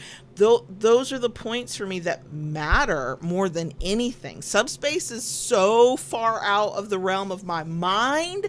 It's not even, there's no place for it, because I already know there's a damn good chance I'm not going to get it. And quite frankly, I don't want to be out of it, because one, it's going to stop earlier. I don't want it to stop earlier than it has to naturally. And two, I want to think about what it feels like when he touches me here, what it feels like when he grabs my hair. I want to have that moment of struggle of, can I do this, right? Like, that's the kind of mindfulness I want, where I am deeply in tune with the moment, but I don't go into Subspace when that happens. If my brain has to be turned on, it is all the way on. And so that means that there's a tab in the back that's got my to-do list running. I might not be consciously thinking of it, but it's there, right? I'm not letting go. I'm just reveling in the moment. So I always feel like I'm the worst one to ask because I'm not playing for that either. I know. So I know it's unsatisfying, and I'm sorry. Okay, I saw things are lighting up. DS Bunny says the sticker board is looking fuller. What happens when y'all run out of room? I don't know, DS Bunny. I talked about making another one, and we could just collect sticker boards. And DS Bunny, do you notice your stickers are what helped fill it up? Thank you very much. Yeah, probably make a new one. Yeah. I mean, I think this was like a little cheapy Dollar General, like little frame. I mean, it was, and I took the cardboard backing that just exists in there and kept it there. Kept it there, and then yeah. So yeah, I'll probably make a new one. Yep. And then I just need more stickers, which I can make, but also I like it when I get some stickers. Okay, scrolling. Okay, is it? My brain wants to say Tamal, but if that is not how you pronounce your name, please, please, please correct me. Does your brain want to say their name differently? Okay. Because you're sometimes better at that than I am. Okay.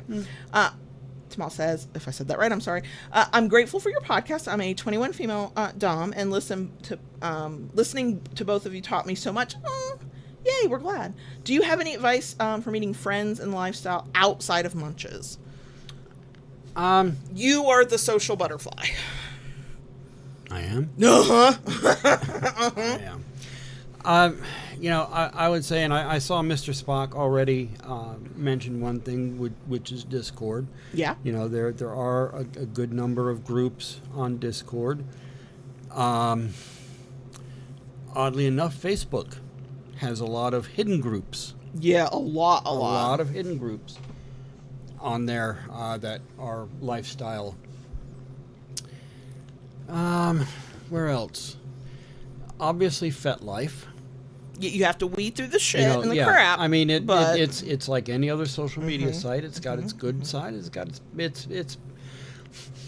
it's got its dark side, and it's got its darker side. It's got its consensual side and its toxic side. Yeah, That's what it's got. There you go. But there are a lot of wonderful communities there. I know places like you say you live in a small town, you don't have, there's no Munch. Places like the Woodshed, they do coffee socials, both online and in person. They have a hybrid dominant roundtable and subspace. Roundtable, thank you. Yeah, you're tired, I know. Yeah. So, those are all other things to consider as well. The other thing, depending on your access to the ability to leave your town and what is close by. Like, I know there's some places in our country, you could be in the center of the state and it'll be hours before you can get somewhere else. I get it. But if you are located in a travelable distance that you are able and willing to go to a larger town or region, that is what a lot of people have to do. Now I will also say, when you're in a small town and maybe it's your region that's kind of everything's kind of clumped together. When I lived all those years ago, still up in the panhandle of Florida, we didn't have, at the time, Munches were not advertised up there, parties were not advertised. It was all underground. So it was happening. The kink community was there, but you had to know somebody who knew somebody to get tapped in, and that is really hard. But if you can drive to or travel to outside locations, those people are going to those too, and that's how you can slowly connect. And that's a good point too. There, yes, there are. Even in some small areas, there may be something, but you'll have to go to FET to find them. And in some cases, because of where they are, even to go to the Munch, you have to be vetted. Yeah, especially in smaller areas. Especially in smaller areas, and in some of those cases, they're held at someone's house. Yeah, and that can be harder to kind of tap into. So if you can get to know folks online, FetLife being a great place, as problematic as it can be, it's a great place for that.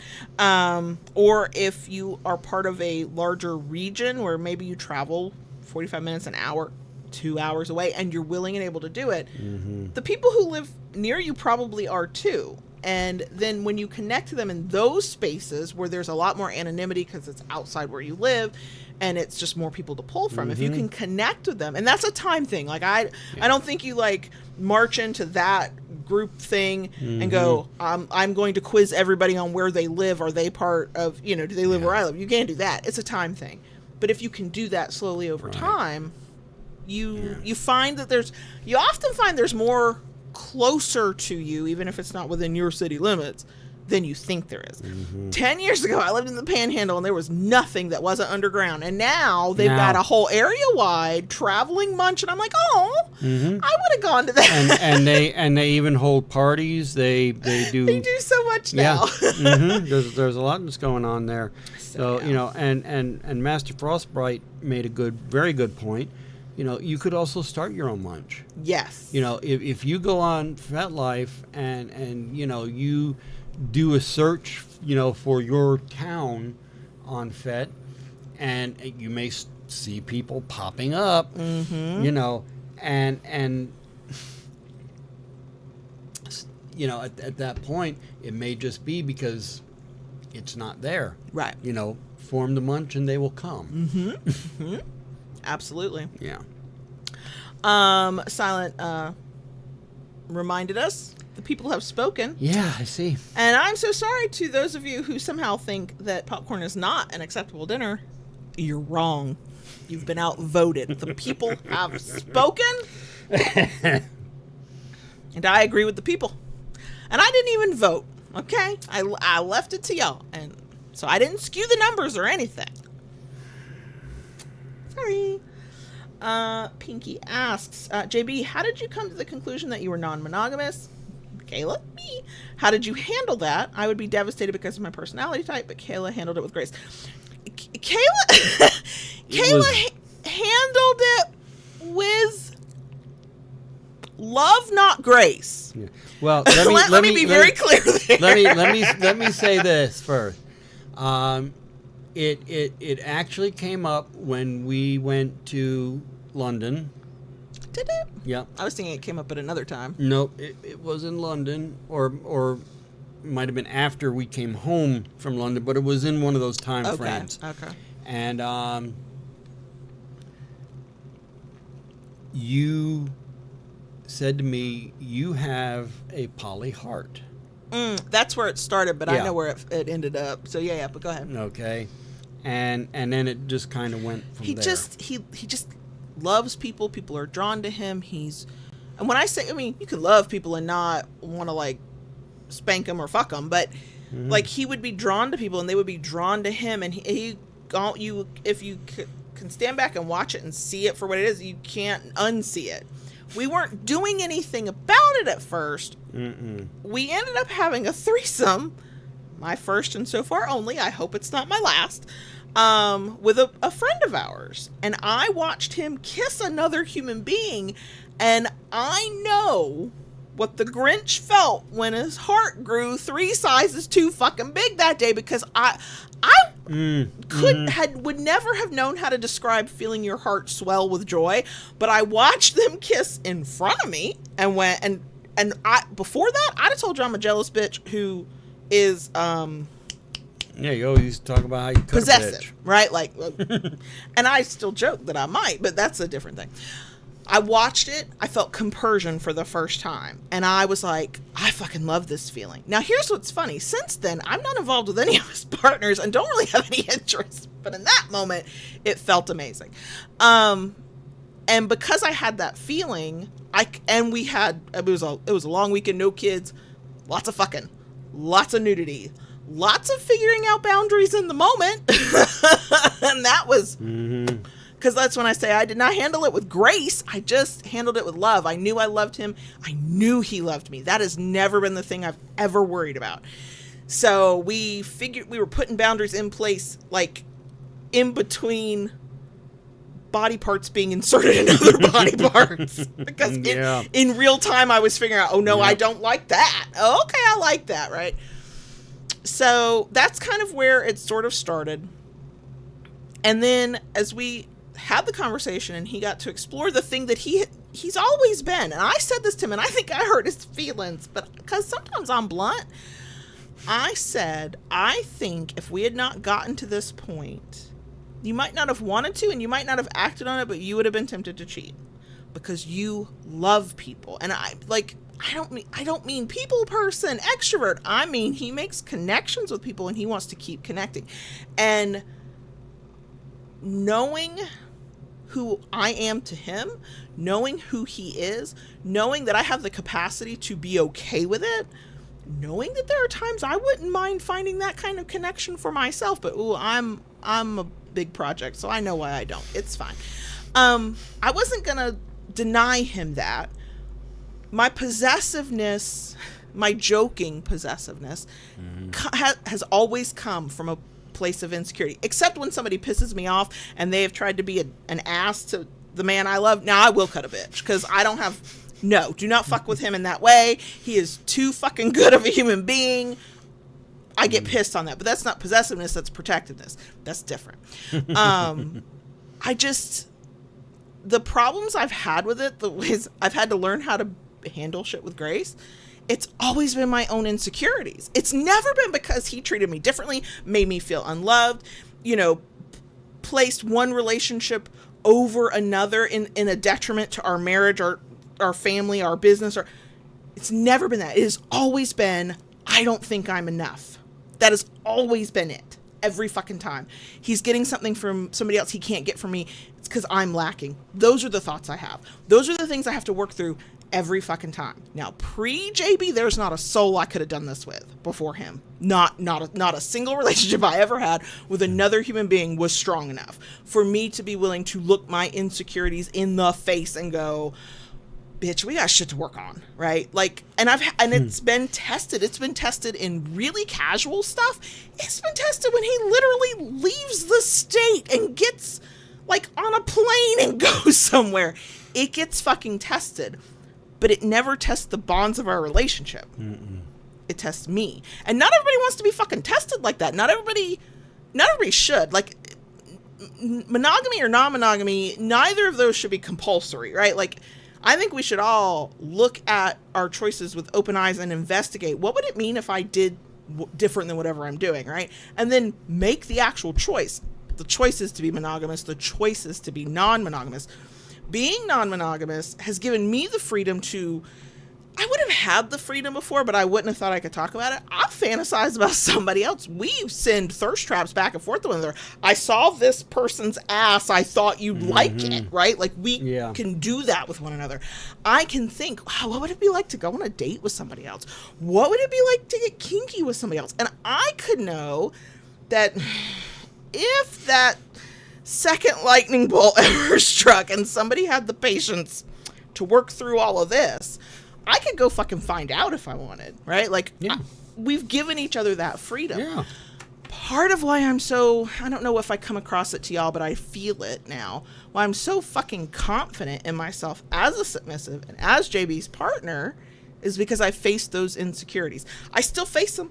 He and I, the other night, he came back from something. He had a good old time. He told me about it before. He told me what I wanted to know afterwards, which was not a lot. I knew he had a good time. He was fucking relaxed. He was like, whew, this was delightful. I was very happy for him. I still cried because I still have that feeling that sits in my brain that says he has to go get that from somebody else because you're not enough. That is not the other person's fault. That's not his fault. That's not his experience's fault. That is me. It's me. And once I owned that, it's not his problem. I don't make it his problem when he's out having a good time. I don't make it his problem when he comes back.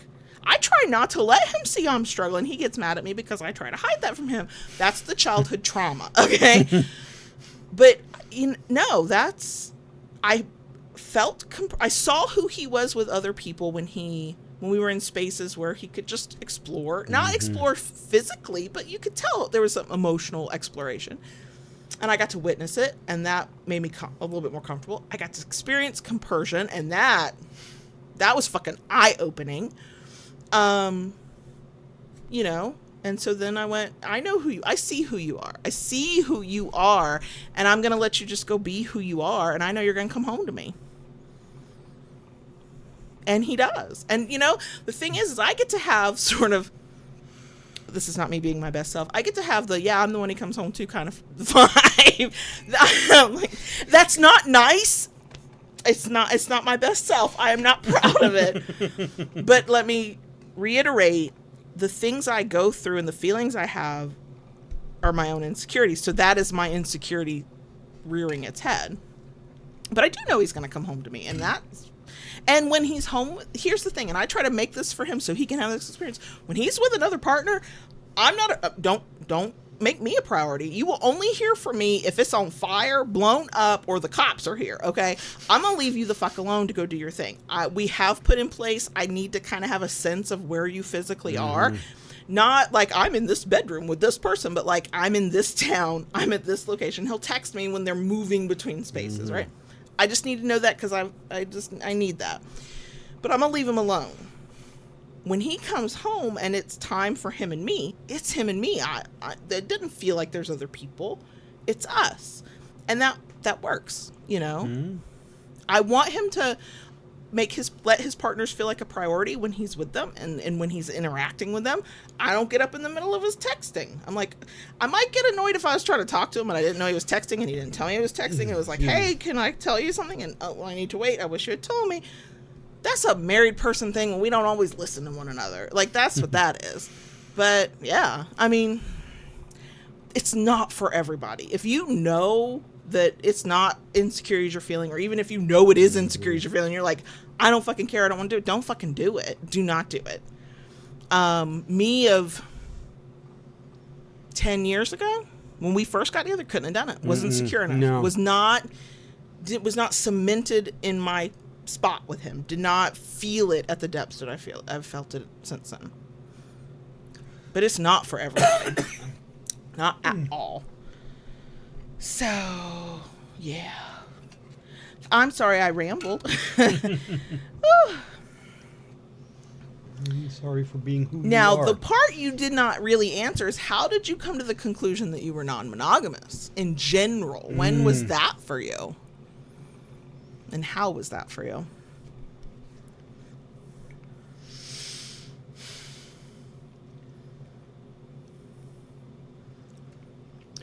Well, kind of. It was after you told me that you said I had a poly heart. Do you? And that's when I kind of started exploring and thinking about it. So was it a thing that before we had that conversation, because we were still kind of learning what the fuck polyamorous even meant, was it a thing you'd ever thought about and just gone, nah, I can't, or I'm not supposed to, or it had never even crossed your mind? It was not something that had crossed my mind at that time. Yeah, I can see it. It's not with everybody. And I think I did see it in London because we were So for anybody who's really new, is like, what the fuck is London about? We used to go to pre-COVID times. I went 1 year by myself, and then JB went with me after that. But we would go to a sex writing conference called Eroticon. Yeah. So it was a bunch of sex bloggers. It would be sex educators. It would sometimes be like some sex workers who, just because they made content, we all wanted to connect and learn from one another. And being in that group of people, there would be a lot of kinky people. There were a lot of people who were just open about sex because we were creating content for it on the internet or in some way. And so you could connect with people, and there was no barrier there to, I show my ass on the internet. And everybody was like, yeah, same, you know. And, you know, some people were kinky, and everybody was open mostly about how kinky they were and what kind of kink. And he got to flirt with people, and, you know, in a friendly way, not in a creepy way. Like, it was mutual. And, you know, people that I admired and respected and liked, you know, they were also non-monogamous, so we kind of got to witness it, and we got to witness how they interacted with people that they were just a little flirtatious with, or they were interested in, or they were navigating non-monogamy, like, openly. And and I felt like I was watching something happen in real time where you were drawn to people, and I don't know if it was instinct, if it was pattern recognition, if it was just because I know you, but it was like one of those things that if there had been, like, I don't know, a touch, a pull, a something, like a secret signal, a handshake, you would have just fallen into that person. And Probably. you held Yeah. yourself back and you didn't. Mm-mm. But I was like, that's who he is. I think for me, when we went there that time, that, you know, it was funny because prior to that, even prior to meeting you, you know, I had always seen a lot of stuff online about swingers. Okay, and I will admit there was something about it that intrigued me, but yet because of the way it was not something that ever really, it seemed cold to me. Okay, and that probably is not, Well, but it can, You know, perception is what it is, you know. and that's probably not at all how it is or what it is. And when we went to London,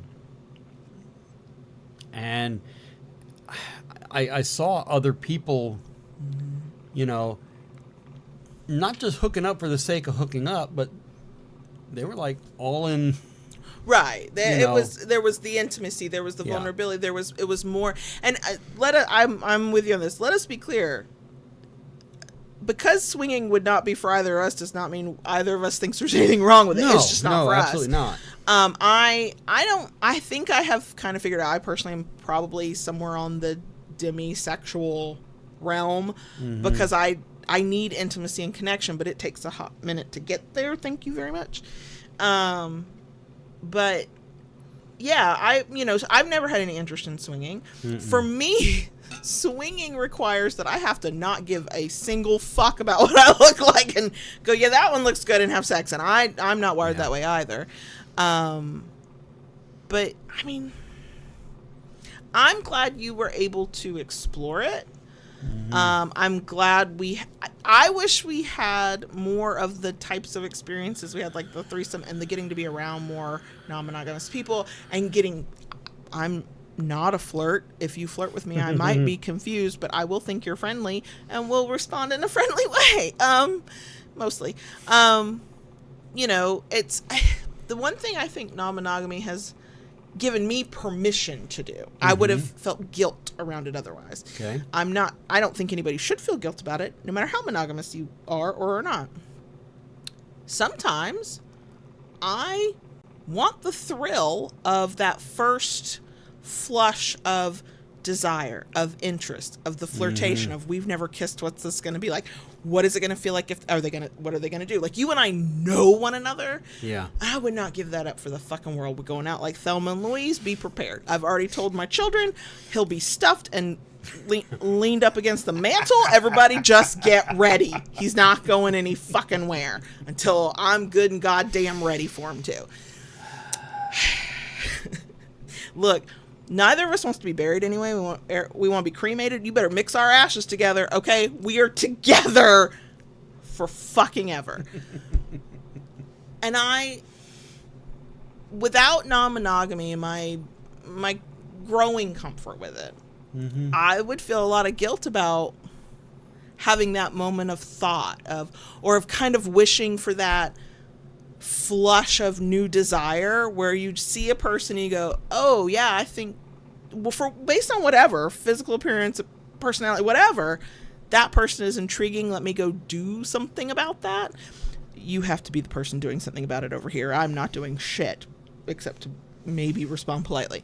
Like, to be able to think about that freely and to wish to have that experience again, even though, again, not doing anything about it, is freeing, because the permission is there. The expectation is there that if somebody presented themselves like that to me, I could follow that path and see what happened. Now, I have said to him, look, if you think I am somehow connecting with a douche canoe, I need you to tell me, okay? Because I'm going to tell you. We did have a conversation recently where I was like, I'm not going to get myself involved. If I have an opinion, I'm only going to share it if you want it, because this is your relationship. Our non-monogamy, I'm not part of it. I do kind of have the fantasy, which it would be very hard to happen because you don't want to treat somebody like a weird piece of meat, of if we connected with somebody together. I would be down. I would be more than down for that, because then I have you as like my comfort dom over there and my security blanket. When I get weird with it, you can smooth things over, you know. But I don't know. I don't know how helpful that is to anybody, but there you go. That is our rambling experience. Okay, I saw one come through, but I want to make sure I did not somehow miss anything. Okay, so Nikita's World asked our worst drop experience. I think for me, it would be the very first time I ever experienced drop. I was going to say the same thing. When was that for you? Several years before I met you. Yeah, mine was before you too. Several years before I met you. We had actually spent 4 days together, and it was all kink-filled, and it was very intense, and they went their way, I went my way, and the bottom dropped out of the world. What did that feel like for you? It was horrible. Felt like weight pressing down on me, like a depression kind of situation. Okay. Yep. For me, that's how it hit me at that time, and I had no idea. And that's what I was going to say. I had no idea what that was. I physically felt something different, but I had the same experience of I did not know what the fuck I was going through, and I was like, am I dying? Am I getting the flu? Right. What is happening here? And I think that part of that is what probably makes up a worst experience for some of us, because if you don't know... Especially if you don't know, Yeah, because you're like, I was just on cloud 9 yesterday. What the hell? The worst to me, and it's not worse in feeling, it's just... the rug's been pulled out. Right. The worst to me, it's not the worst like one I've ever had, but the one that's like, it drives me crazy, is when you don't experience drop the very next day. You get like 48 hours, and then it comes. You think you have that moment of going, oh, there's no drop this time. Okay, I'm good. It's like delayed onset muscle soreness. Yes. Yes. No. Delayed onset drop. My first time was in power exchange relationship before you. I'd gone to him. We'd played for a solid weekend. I'd had experiences I did not think were possible. He was a completely different kind of dom than you are. And at the time, that hit all my buttons. I was like, I felt very submissive, and I got to turn my whole brain off, and it was delightful. And I did sex things I'd never done. Like, it was, every moment was a new experience. And then I had to drive my ass home. And when I got home, it was that like sad. Oh, I don't know when I'm going to see him again, and I really enjoyed this, and I'm already missing it. So there was that feeling. It was like the next day I woke up and had headache, I had sinus pressure, my stomach hurt, I couldn't eat, I had zero energy. Like, I had every physical experience of drop I've ever had from that moment, and then since the few times I've had drop, all at once. And then I started crying, and I couldn't stop, and I was like, am I losing my mind? What has happened? And he and I reconnected, and we're talking, and he goes, it sounds like drop. And I'm like, drop? And I don't know how I had missed the memo on that, because I knew what Subspace was, and I knew a lot of these concepts. I don't know, but yeah, it was, I thought I was losing my mind, and somebody put me away somewhere. And then the hardest part for me, even when I experienced drop with you after you and I got together, because I would experience drop with you because we desperately wanted to be together, and we could get this finite amount of time, and then he'd leave again, and it sucks, Right. I couldn't tell my closest friends, who were very, very vanilla, why I couldn't stop crying in my office, and why I hadn't eaten in 2 days. That was tough. I didn't have the community of somebody to go, oh my God, I'm going through it. By the time I did have the community, I don't fucking go through drop anymore, knock on wood. I mean, it's not that I couldn't go through drop. I think you have to get kinky first, is the rumor I've heard. So, Okay, Mally asks, I have a long-distance friend in drop right now, and they're feeling very depressed, sad, and withdrawing into themselves, and I'm just not sure what to do. What's your advice? What would our advice be for that? Long-distance friend who's in drop. Long distance. I would say, phone call, obviously. Or their preferred communication. Yeah. Keep connecting, for sure. Keep connecting, and we have so many wonderful ways to do that now. You could FaceTime with them and talk. You were explaining Discord to some folks. With Discord, or I think a couple other apps, you can sit and watch a movie. Together. Just be together in some way. Just be together. So those are some of the things I would think of right off the... Yeah, it always depends on how close the friendship is and what resources you have. If you have the resources and they're receptive, can you send them a meal that they don't have, they just have to go answer their front door, right? Can you watch a movie with them? Can you just keep in consistent contact with them? If you share other friends and they're open to it, I mean, when I'm feeling down, there are people I don't want to fucking talk to. Can you get a group thing going so that it's not just you checking in, it's other people? And because everybody has a different experience with drop. Everybody feels something different and then comes out of it differently. For some people, it's just time. They just need a few days. They need to rehydrate, get their electrolytes back up, have a good meal, and maybe a few more hours sleep than they usually do, and they'll start coming back to themselves. Some people, not necessarily. It's a longer process. It's the people I worry about most in drop are the people who will neglect themselves. So that's the thing to probably guard against as best as you can. They are a grown-ass adult, and they do, you can't make everything better for them, but you can be a support to the extent that you're able and willing to. And sometimes people just have to be sad and miserable until they're not. As I think you can't, it's like telling somebody to just be happy again. We know that doesn't work. Right. So you kind of they have to let them be in their feelings.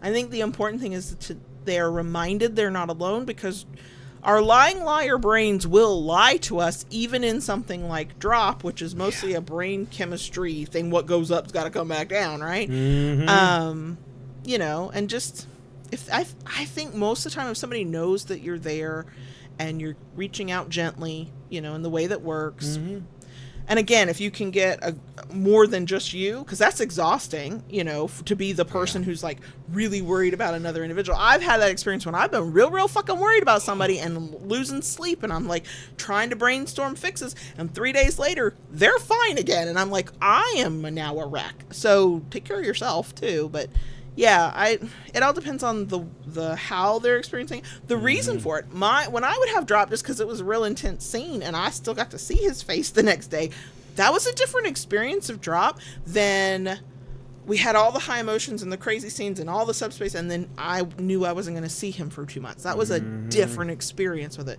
So I think the context matters, So yeah. I don't know. I'm scrolling. I don't want to miss anything. I see where Mally said I'm an accidental flirter. I think I'm just talking with people when they think I'm reciprocating their flirting. I think I'm a little bit like that, but I'm an unaware flirter. I think I'm being sassy and funny. And somebody else thinks I'm flirting. Yet, if I make the attempt to flirt, I am so awkward, it's painful. It's painful. I'll say the dumbest shit that doesn't make sense. I'll trip over my words. It's not smooth. It's not suave. I've just found it's easier not to talk when I'm around people. I know that what we're doing here makes that seem nonsensical, but it's different, is all I'm saying. And I saw where Rara says, yeah, I just walk up to people and say, hi, I'm Rara. Nope. I can do it if it's my party. I'm here as Kayla Lords. I've invited you all in. It's a loving BDSM thing. One, I don't have to tell you who I am. You'll know. But I mean, I can do it then. But if I'm just existing as a person, Oh, can't See, do it. you need to be adopted by an extrovert. Oh, God, yeah. My life up until you, it didn't... A couple of times I got adopted by a fellow introvert, and we just, like, huddled together and had a great time, and we're weird together, and we didn't give a fuck what anybody else thought. But prior to that, yes, if it hadn't been extroverts adopting me, no, I wouldn't have had a social life in high school. I wouldn't have had a social life in college. I sure as shit didn't have a social life much after college, except for my bestie's an introvert. She's just an ADHD, loud, talkative. She is the definition of the hyperactivity part. So she can come across that way. She's really not. She's like, no, I've had enough peopling. I would like to go hide in my house. But she gave me a social life. But again, it was just the two of us just, like, shutting out the rest of the world. Mr. Spock, she does much better than she thinks she does. I am that person who is convinced that my awkwardness is like a sign on my forehead and everybody knows. Everybody can tell that I am out of fucking place and don't know what to say. And then I do that thing where when we leave, I'll do it on podcasts, y'all. We'll finish a podcast and I'll start going over every awkward fucking stupid shit thing I said, going, oh my God, everybody hates me. But then I do it when we do in-person things, and then and it's so uncomfortable and painful and like gut-wrenching that I'm like, I don't want to fucking do that again.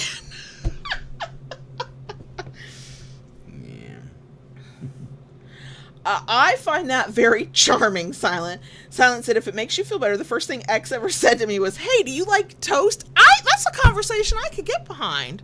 I'd have to be like, well, what kind of toast? What's the bread? How dark are we talking? I don't like dark toast. Are we putting butter on it? We're putting honey on it. Are we putting jam? Jelly, yeah. Apple butter? What? Peanut butter? What's going on my toast? I could have that conversation. So see, if you want to pick up Kayla, just talk about toast. But here's the problem. It's a vibe thing and it's a mood thing. So the thing that none of us can control is what the hell have I been going through mentally up until that moment? And if it's not been great, I'll be like, what? Because then my auditory processing goes haywire, and I'm like, I know you said words to me and I can't hear them. I don't understand what you're saying. And then I know it doesn't make sense because y'all see me in this light, but I'll be too shy to ask somebody to repeat themselves more than once, even if I'm still not catching it. And next thing you know, I'm going I've nodded and smiled my way through somebody telling me something very not positive, and they're just looking at me like, bitch, why are you smiling? Because I don't know what you're saying. I'm such an awkward bitch. Okay. I'll be right back. Okay.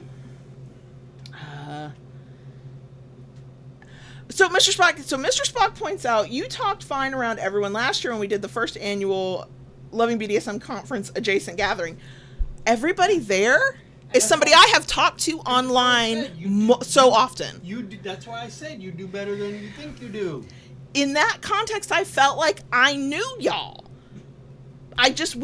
Some of y'all have been with us as Loving BDSM from nearly the fucking beginning. I don't always know what you look like, but I know who the fuck you are in this context. And that was easier. But I was still a little uncomfortable, but the vibe was right. Like, sometimes your people are just your people. And, some of the people I've gotten to be around, y'all are my people. Y'all with my people, you can't shut me the fuck up, much like we are experiencing here. I have to remind myself that other people are allowed to talk if there's not a microphone and a camera in front of you. But I'm not having those kinds of interactions often. That's all been a once a year thing so far, and it only happened once.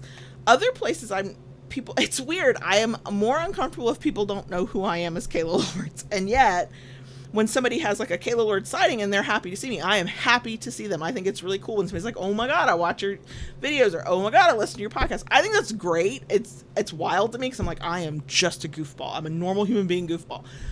I like that, but I know how to interact in that way because you have an impression of who I am and I can present myself that way. Hey, let's do this. But at a Munch or at a community gathering, I'm not trying to take it over, and I have the personality to take it the fuck over because I'm more comfortable if I'm presenting.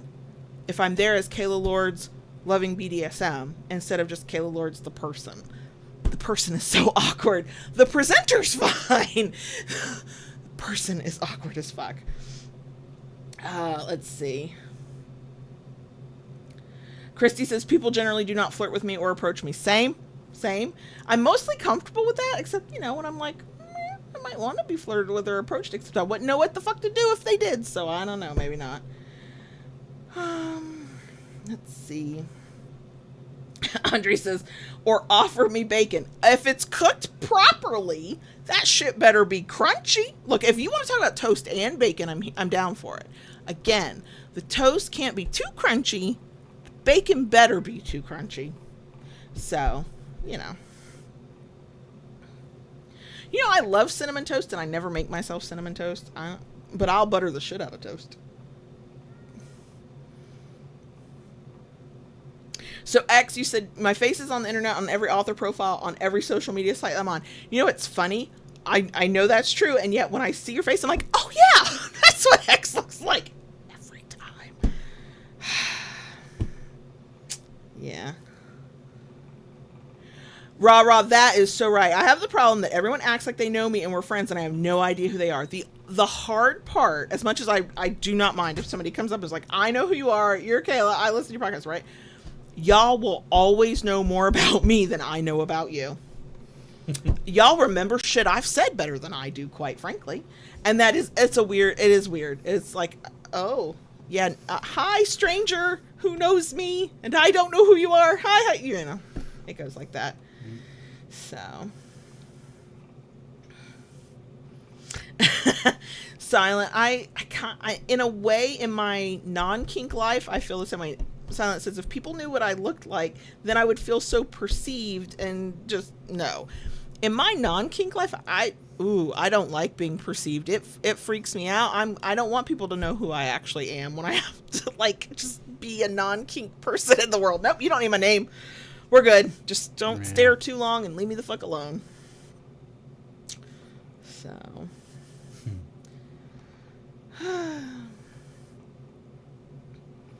Yeah, I am much more comfortable as Kayla Lords, but I'm still awkward as fuck as Kayla Lords, so it's fun. Are they still awake out there? Or did they go to bed? One did, one hasn't. Yet. Yeah. Yeah, he's got 20 minutes. I thought it was the one who was going to milk his internet connection until it died on him. Mm-hmm. We put in place for the youngest, his internet turns off at a specific time. It's the way to, he doesn't always go to sleep, but he will at least attempt to go to bed, and it's been the biggest factor in fixing his sleep schedule. And he will let us know, well, I can only use the internet until midnight. My dude, there was a time in my life I could only use the internet from 4 until 4:30 p.m. Monday through Friday. Don't even talk to me. Andre, I believe that. Andre said, Kayla, you know I like having JB make me stuff that you say read to. I believe that. Look, I like to sell the scary shit. I like to even go, holy shit, you're not coming at me with that. But, you know.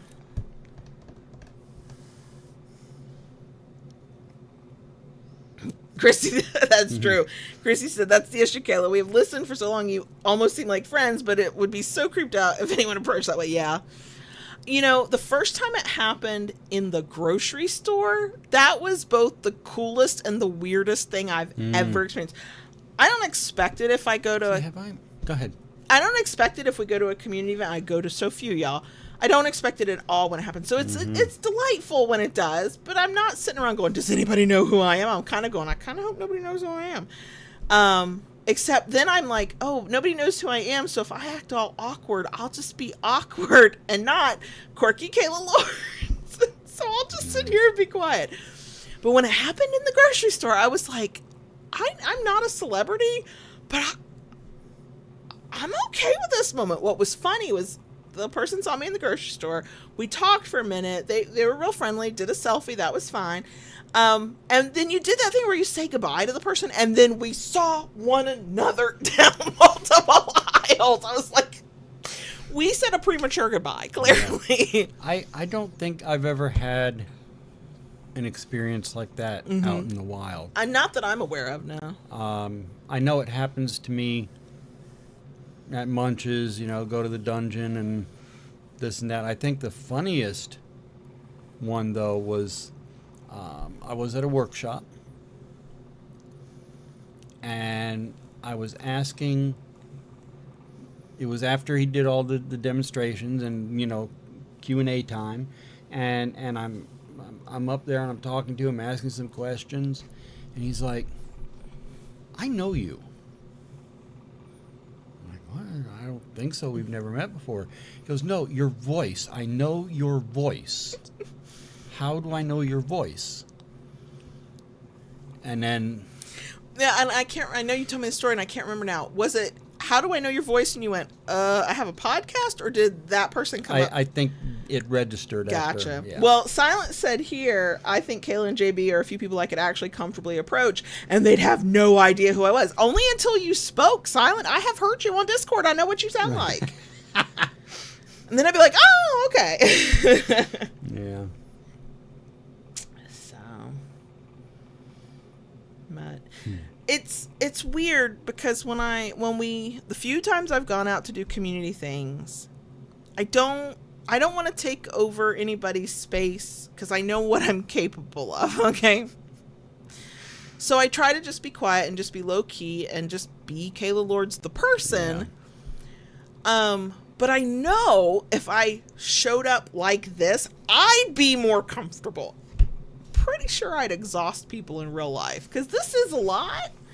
And even JB has to go, you know what? I'm going to go do something in that room over there. I know. That part doesn't bother me at all because other people can be too much for me too. So it's mutual. But I don't, when I show up like that, I go into what are your issues? Let's talk about them. Educator, air quote that word. I'm still uncomfortable with that word. But, I go into that mode. Like, oh, you got a question? Let me help answer it. Oh, you want to know my thoughts on this? Okay. Like, I go into that. The only time I ever kind of just hung out as Kayla Lords was Eroticon because everybody else was doing some form of what I was doing. They were writing, they were podcasting, they were whatevering. And so that was a different kind of, but they knew me as Kayla Lords. So it was a different kind of connection. But also the last time I went to one, I was a presenter and I did teach. You did. So, and you were. Because I can't fucking help myself. But...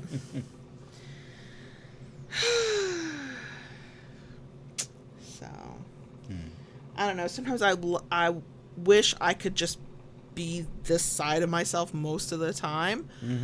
And then I have moments where I walk away from doing a stream or a podcast. I'm like, oh my God, it was so fucking awkward. And I'm like, nope, I need to go be completely anonymous and I don't need to talk to no damn body because I clearly cannot form thoughts into words right now. So, but no. I mean, I think it's why the things we've had to adjust in our life or stop doing or start doing or how are we going to do this? I'm willing to adjust the podcast or the live stream. I'm not willing to stop it. It's one of those things that I've kind of gotten to a point where it will never be, I don't even know how to define this. It will never be a commercial success. I mean, we're not getting sponsorships left, right, and center. We don't truly make money from the podcast. Our Patreon, yes, there's funds that come there, but it doesn't pay the mortgage. It's support so that we can do this, but you know what I mean? It's not like, oh, they do all this podcasting, they're clearly rolling in it. Oh, clearly not, right? And yet I'm like, until I get either bored or just somehow think I have run out of something to say, I'll keep doing this. There was 10 of y'all listening. Hey, 10 of us will hang out. You know what I mean? It's kind of where I'm at on it. But so yeah. It's almost midnight. You've made it. We got good questions tonight. We do have time for like one or two more. If anybody's got a question, feel free to pop it in. Make sure you tag us so it lights up. But yeah. sometimes, not often, because I feel like our boundaries around it are strong. Sometimes I feel like I do share too much. I know you would tell me if you thought, well, I did not want that out there. And the one time, I don't remember what it was now, and nor would I talk about it because you're like, I did not want that out there. I said something, and you came to me later and went, I didn't want people to know about that. And I got real defensive because I was like, I try to be real good about boundaries. What are you talking about? And I had to like just suck it up and go, I apologize. I won't do that again. But I do, when we got together, especially after we moved in, we had kind of talked, and I was like, I have final say.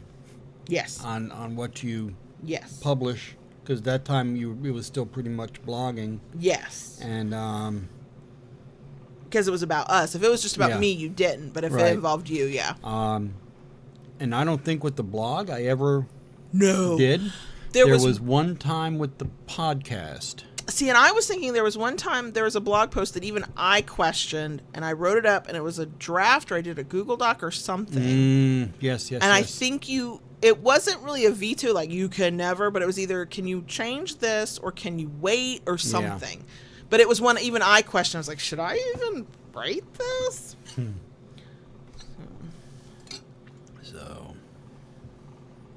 But and maybe there was one time with the blog. I know there was one time, maybe twice with the podcast. Yeah, I've gotten better at going, I can see I would want to talk about this, and you might not want me to. Let me check in with you first. Yeah. Yep. Well, it's weird for myself. I don't purposefully share the kids' names, and there are details I don't share, but I know that I probably share more than most, and one, it leaves the door open for somebody to have an opinion about your private life, which it happens, and two, I just sort of go, that's the professional podcasters don't do that. Oops. So, and yet there's still a good deal about our life that we don't share out here that we keep personal. And quite frankly, it's the stuff either to me it's too boring, or sometimes it's too fucking embarrassing. I'm like, I'm a grown-ass adult, and that happened. Yeah. Your water is the best water I've ever had in my whole life. You're welcome. Because I went from chattering with my mother from 1 o'clock until I hugged her goodbye tonight at 8 to a raucous dinner where we all were shrieking to hear, not JB because he's calmer, and my uncle. They're calm people that you have to be to marry into this fucking family. You either have to roll into the craziness, or you got to be the calm one on the outside going, I'll keep us on schedule, it's fine. But it was raucous in the conversation. They were shrieking and laughing and yelling to make yourself heard. And now we've done this, and there have been such good questions that kept talking and got ranty, not at anybody, I don't think, but just because I'm like that. I don't know if I'm going to have a voice tomorrow. The kids are going to fucking love that if we go out with my mom and I don't have a voice. Right. Allie said, I made it. Hi, Allie. Hello. Allie says, I love your podcast. Oh, thank you. I know I'm late and missed a lot, so I'll listen back. Oh, that's okay. Yeah, we're leaving in about 12 minutes. But we're glad you're here. I am not great at responding to comments, mostly because I don't always know what to say, but I always see when you leave comments on videos, and I appreciate it. Thank you. Thank you. Night, Mally. Night, Mally. Thank you for your questions. Hope we helped a little bit. It's funny. I am perfectly aware that nobody who gives advice is going to give a perfect answer that helps anybody. I always feel so bad. I'm like, but I desperately want to help you, but I know I'm limited. So. What was I going to... Oh, yeah. Which do you... I'm looking something up. You're doing a thing. He's doing a thing. I got to drink more of your water. My throat hurts. It's like it's on fire. So when did I remember that I had not told my aunt and my mom that I had chopped my hair off? I had gone completely gray, or let myself be completely gray and was not coloring my hair anymore. When my aunt looked at me yesterday and went, so, is the gray the way you're going? ironic coming from my aunt who's just now started to get her hair done and colored and looks beautiful and gorgeous. It's like the best I've ever seen her hair look in my adult life, at least. And I'm like happy for her, and I'm like, but I'm the only one. I am younger than everybody by 20 years, and I'm the only, not you, because, well, yeah, I don't see your gray when you cut your hair like that. I'm the only one with her gray out. I'm like, God damn look it. at my beard. That's different. And that's, see, and that gets to be considered distinguished. Oh. Sure. I fucking love your beard, so guess what? Don't get rid of it. That's a hard no for me. I know it's your body and you get to decide. I don't like it. I'm telling you right now. Night, Eva. Night, Eva. Glad you could be with us. Where are you going in the last 10 minutes? Oh, are you going to play show and tell? Yep. I was thinking about showing off the new resin inlay designs that are coming, and then I forgot, and then y'all asked good questions, and you distracted me. So, for the record, it's not my fault. No! What is happening? Are you... So, I've been digging around in the shop, and I've been finding some stuff. I love you. I love you too, baby girl. And I've been doing some stuff with the stuff. And did a couple of one-offs with this. So the first one, this thing is heavy. It is a beast. It's Peruvian rosewood. Oh, you have a bony butt. I love your bony butt, but that bony butt was on my leg. Do I need to move my head? This thing is heavy. Yeah, it is. It's a beast. It is a beast. It is a beast at that. While you're showing, Pinky's got a question. Oh, please be careful. Pinky asks, what is your favorite forms of aftercare for a submissive and for a dominant? Go ahead. Oh, okay. As a submissive, it depends on what's going on. After we do a big scene, I'm going to need water. I'm going to need help putting my clothes back on. I need a minute to kind of come back to myself, and then you got to feed me. And that's mostly what I need. If we're at home, it's going to be, we're probably going to cuddle up together in the bed. I know what I provide JB for him after a scene, very complimentary, let him know what went well, that I'm happy with what he did, that it was good for me. Like, I'm going to tell him all the positive shit. If there needs to be a debrief of, something wasn't quite right, I'm going to save that for another time, another day, unless he asks directly. But what aftercare things do you need? For me, I enjoy the cuddling. Having something to nibble on, like cheese and Aftercare pepperoni. You know, that kind of stuff. And yeah, and I think, you know, when we used to go out to the clubs a lot, I used to look forward to you know, like when we'd go to Waffle House afterwards? Waffle House or Denny's or wind up one of those places. Yeah. So, you know, Andre, I'm with you. If we could get our hands on Purple Heart, that would be delightful. More steady. Have you got the pineapple? Yeah. I think I'm going to call this one the pineapple. She's calling this one the pineapple. Wait till y'all see it. So, here. You get close to the camera, I'll get my head out of the way. I get close. You're not even showing the good side. I'm not showing the good side yet. You're such a tease. There it is. That's why I call it the pineapple. The pineapple. That's a very lightweight wood. It is. This is light, but this'll. My ass cheek just clenched. You getting marks on your arm? Okay. I'll get something there in a minute. Yeah. Oh, I see it. Can you show it to the camera? I will. Oh my God, he made marks. See, X sees it. It's a pineapple. Okay, let's see. I'll get my head out of the way. Oh no, it's focusing in. Okay. Yeah. Oh yeah. Pinky, I'm sorry you're going through that, but I'm glad we could be a good moment for you. See, for us, that's the power of community. You know, it doesn't fix anything, but you know, Andre, we knew that was your design, but we cannot find a picture of when you made the original. Oh God. Yeah, Silent Oh Damn is right. So I guess in these last 5 minutes, I'll real quick, they're probably by the end of the week, we'll have some new, God damn, man. Right? Holy you're not coming at me with that thing.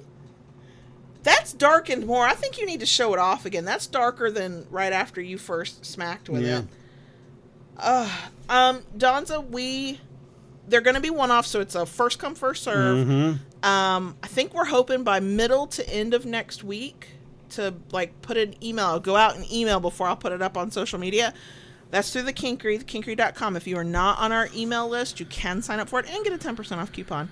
Because when we do one-offs like that, that's where I announce it first, is email.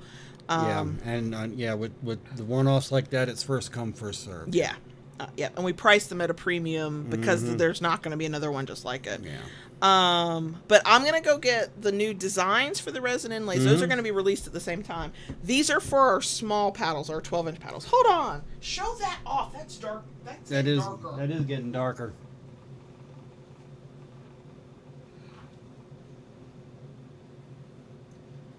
Holy shit. Right? I need to take a picture of that. That needs to be part of the marketing. Hold that thought. Come here. We got the good lights on. Come here. I need to take a picture for marketing later. Jesus, man. There we go. Okay. So, it's my turn. Okay. So, we've got our... Depends on which side, Mr. Spock. He asked if it's steady or stingy. The diamond plate side, very stingy. Yeah. Very stingy. The other side does have some thud to it. The flat side. Yeah, it's just, but it's a lighter weight paddle, so you can, So, our moon phase resin inlay paddles are extremely popular. Those are for our long paddles. These two designs, and there's a third coming. We're testing it right now. Are for the small, the 12-inch resin inlays. We have, I'm going to try and get close. Let's see. There we go. It's a cat or kitten paw. Can you say that on the mic? I don't know how loud I am. It's a a kitten or cat paw. However you want to look at it. And then the dog or the puppy. I don't know how cameras work. There you go. Now you got it. Yep. And we tried to do a bear paw ages ago, and the design was not good for cutting. Right. So we're reworking that one, and that is probably going to be out in a week or so. And I finished that today. Did You I finished? that to you? I cut it. Yes. I don't... No, you didn't. I saw it when I went to the shop. Because you didn't give me the paddle you cut out either that I need to pour. That's right. They're still on. Oh, my God. I got to go out there and lock up. Whoops. At midnight. Thank you, Silent. I just wanted to make sure I was loud enough. Yeah. We have a wolf paw that we do. It's not super popular, but it's really pretty when it's done. And so many folks are kittens and puppies or cats and dogs. I don't care. So, yeah, we finally got our act together and did those paws. And then reworking the bear paw so it's easier to cut. Damn, man. So. I may have got a little exuberant with that. You did go in hard. You did. Andre, I won't be mad if you will, because I don't know where the pictures went. I know we always take pictures. I don't know where they are. But we are 1 minute to midnight by our clock, and it has been a very long day, so we are going to go at midnight. And I thought it was kind of funny when I was over there talking. Silent was like, wow, I can really notice the difference in the mic levels. I know, I saw that too. Oh, X said, Silent needs to be hit with that. I'm assuming the pineapple, but maybe not. How long will it take to ship here? Shipping to Canada, even with our standard shipping, has actually been pretty good. It's about 10 to 14 days. Sometimes a little less, but 2 weeks minimum usually. But yeah. And Shelby said, "Well, we have the wolf paw." Yeah, No, I said it was already out. Okay. Yeah. It's just it doesn't get. I don't get to promote it as often because we don't make as many. It's not requested as much. No, but I just poured one earlier this week that we'll finish up next week, and it's black and it's like really pretty. So it's midnight. It is midnight, so we are gonna go. Yeah. Because we love y'all and we love being here with y'all, but it's been a long damn day. Yeah. So. Yeah. I guess we should do that then. Thanks for being here with us. Thanks for chatting with us and asking your questions and enjoyed your company and I just want to say a special shout out to my fellow lurkers. I see you without seeing you. Don't worry, you're not perceived. I just know you're here, and I love that about you. Because we see the numbers, and I am a lurker, so I know you're here. Okay, we're gonna go. All right, we'll talk to y'all later. Night. Bye.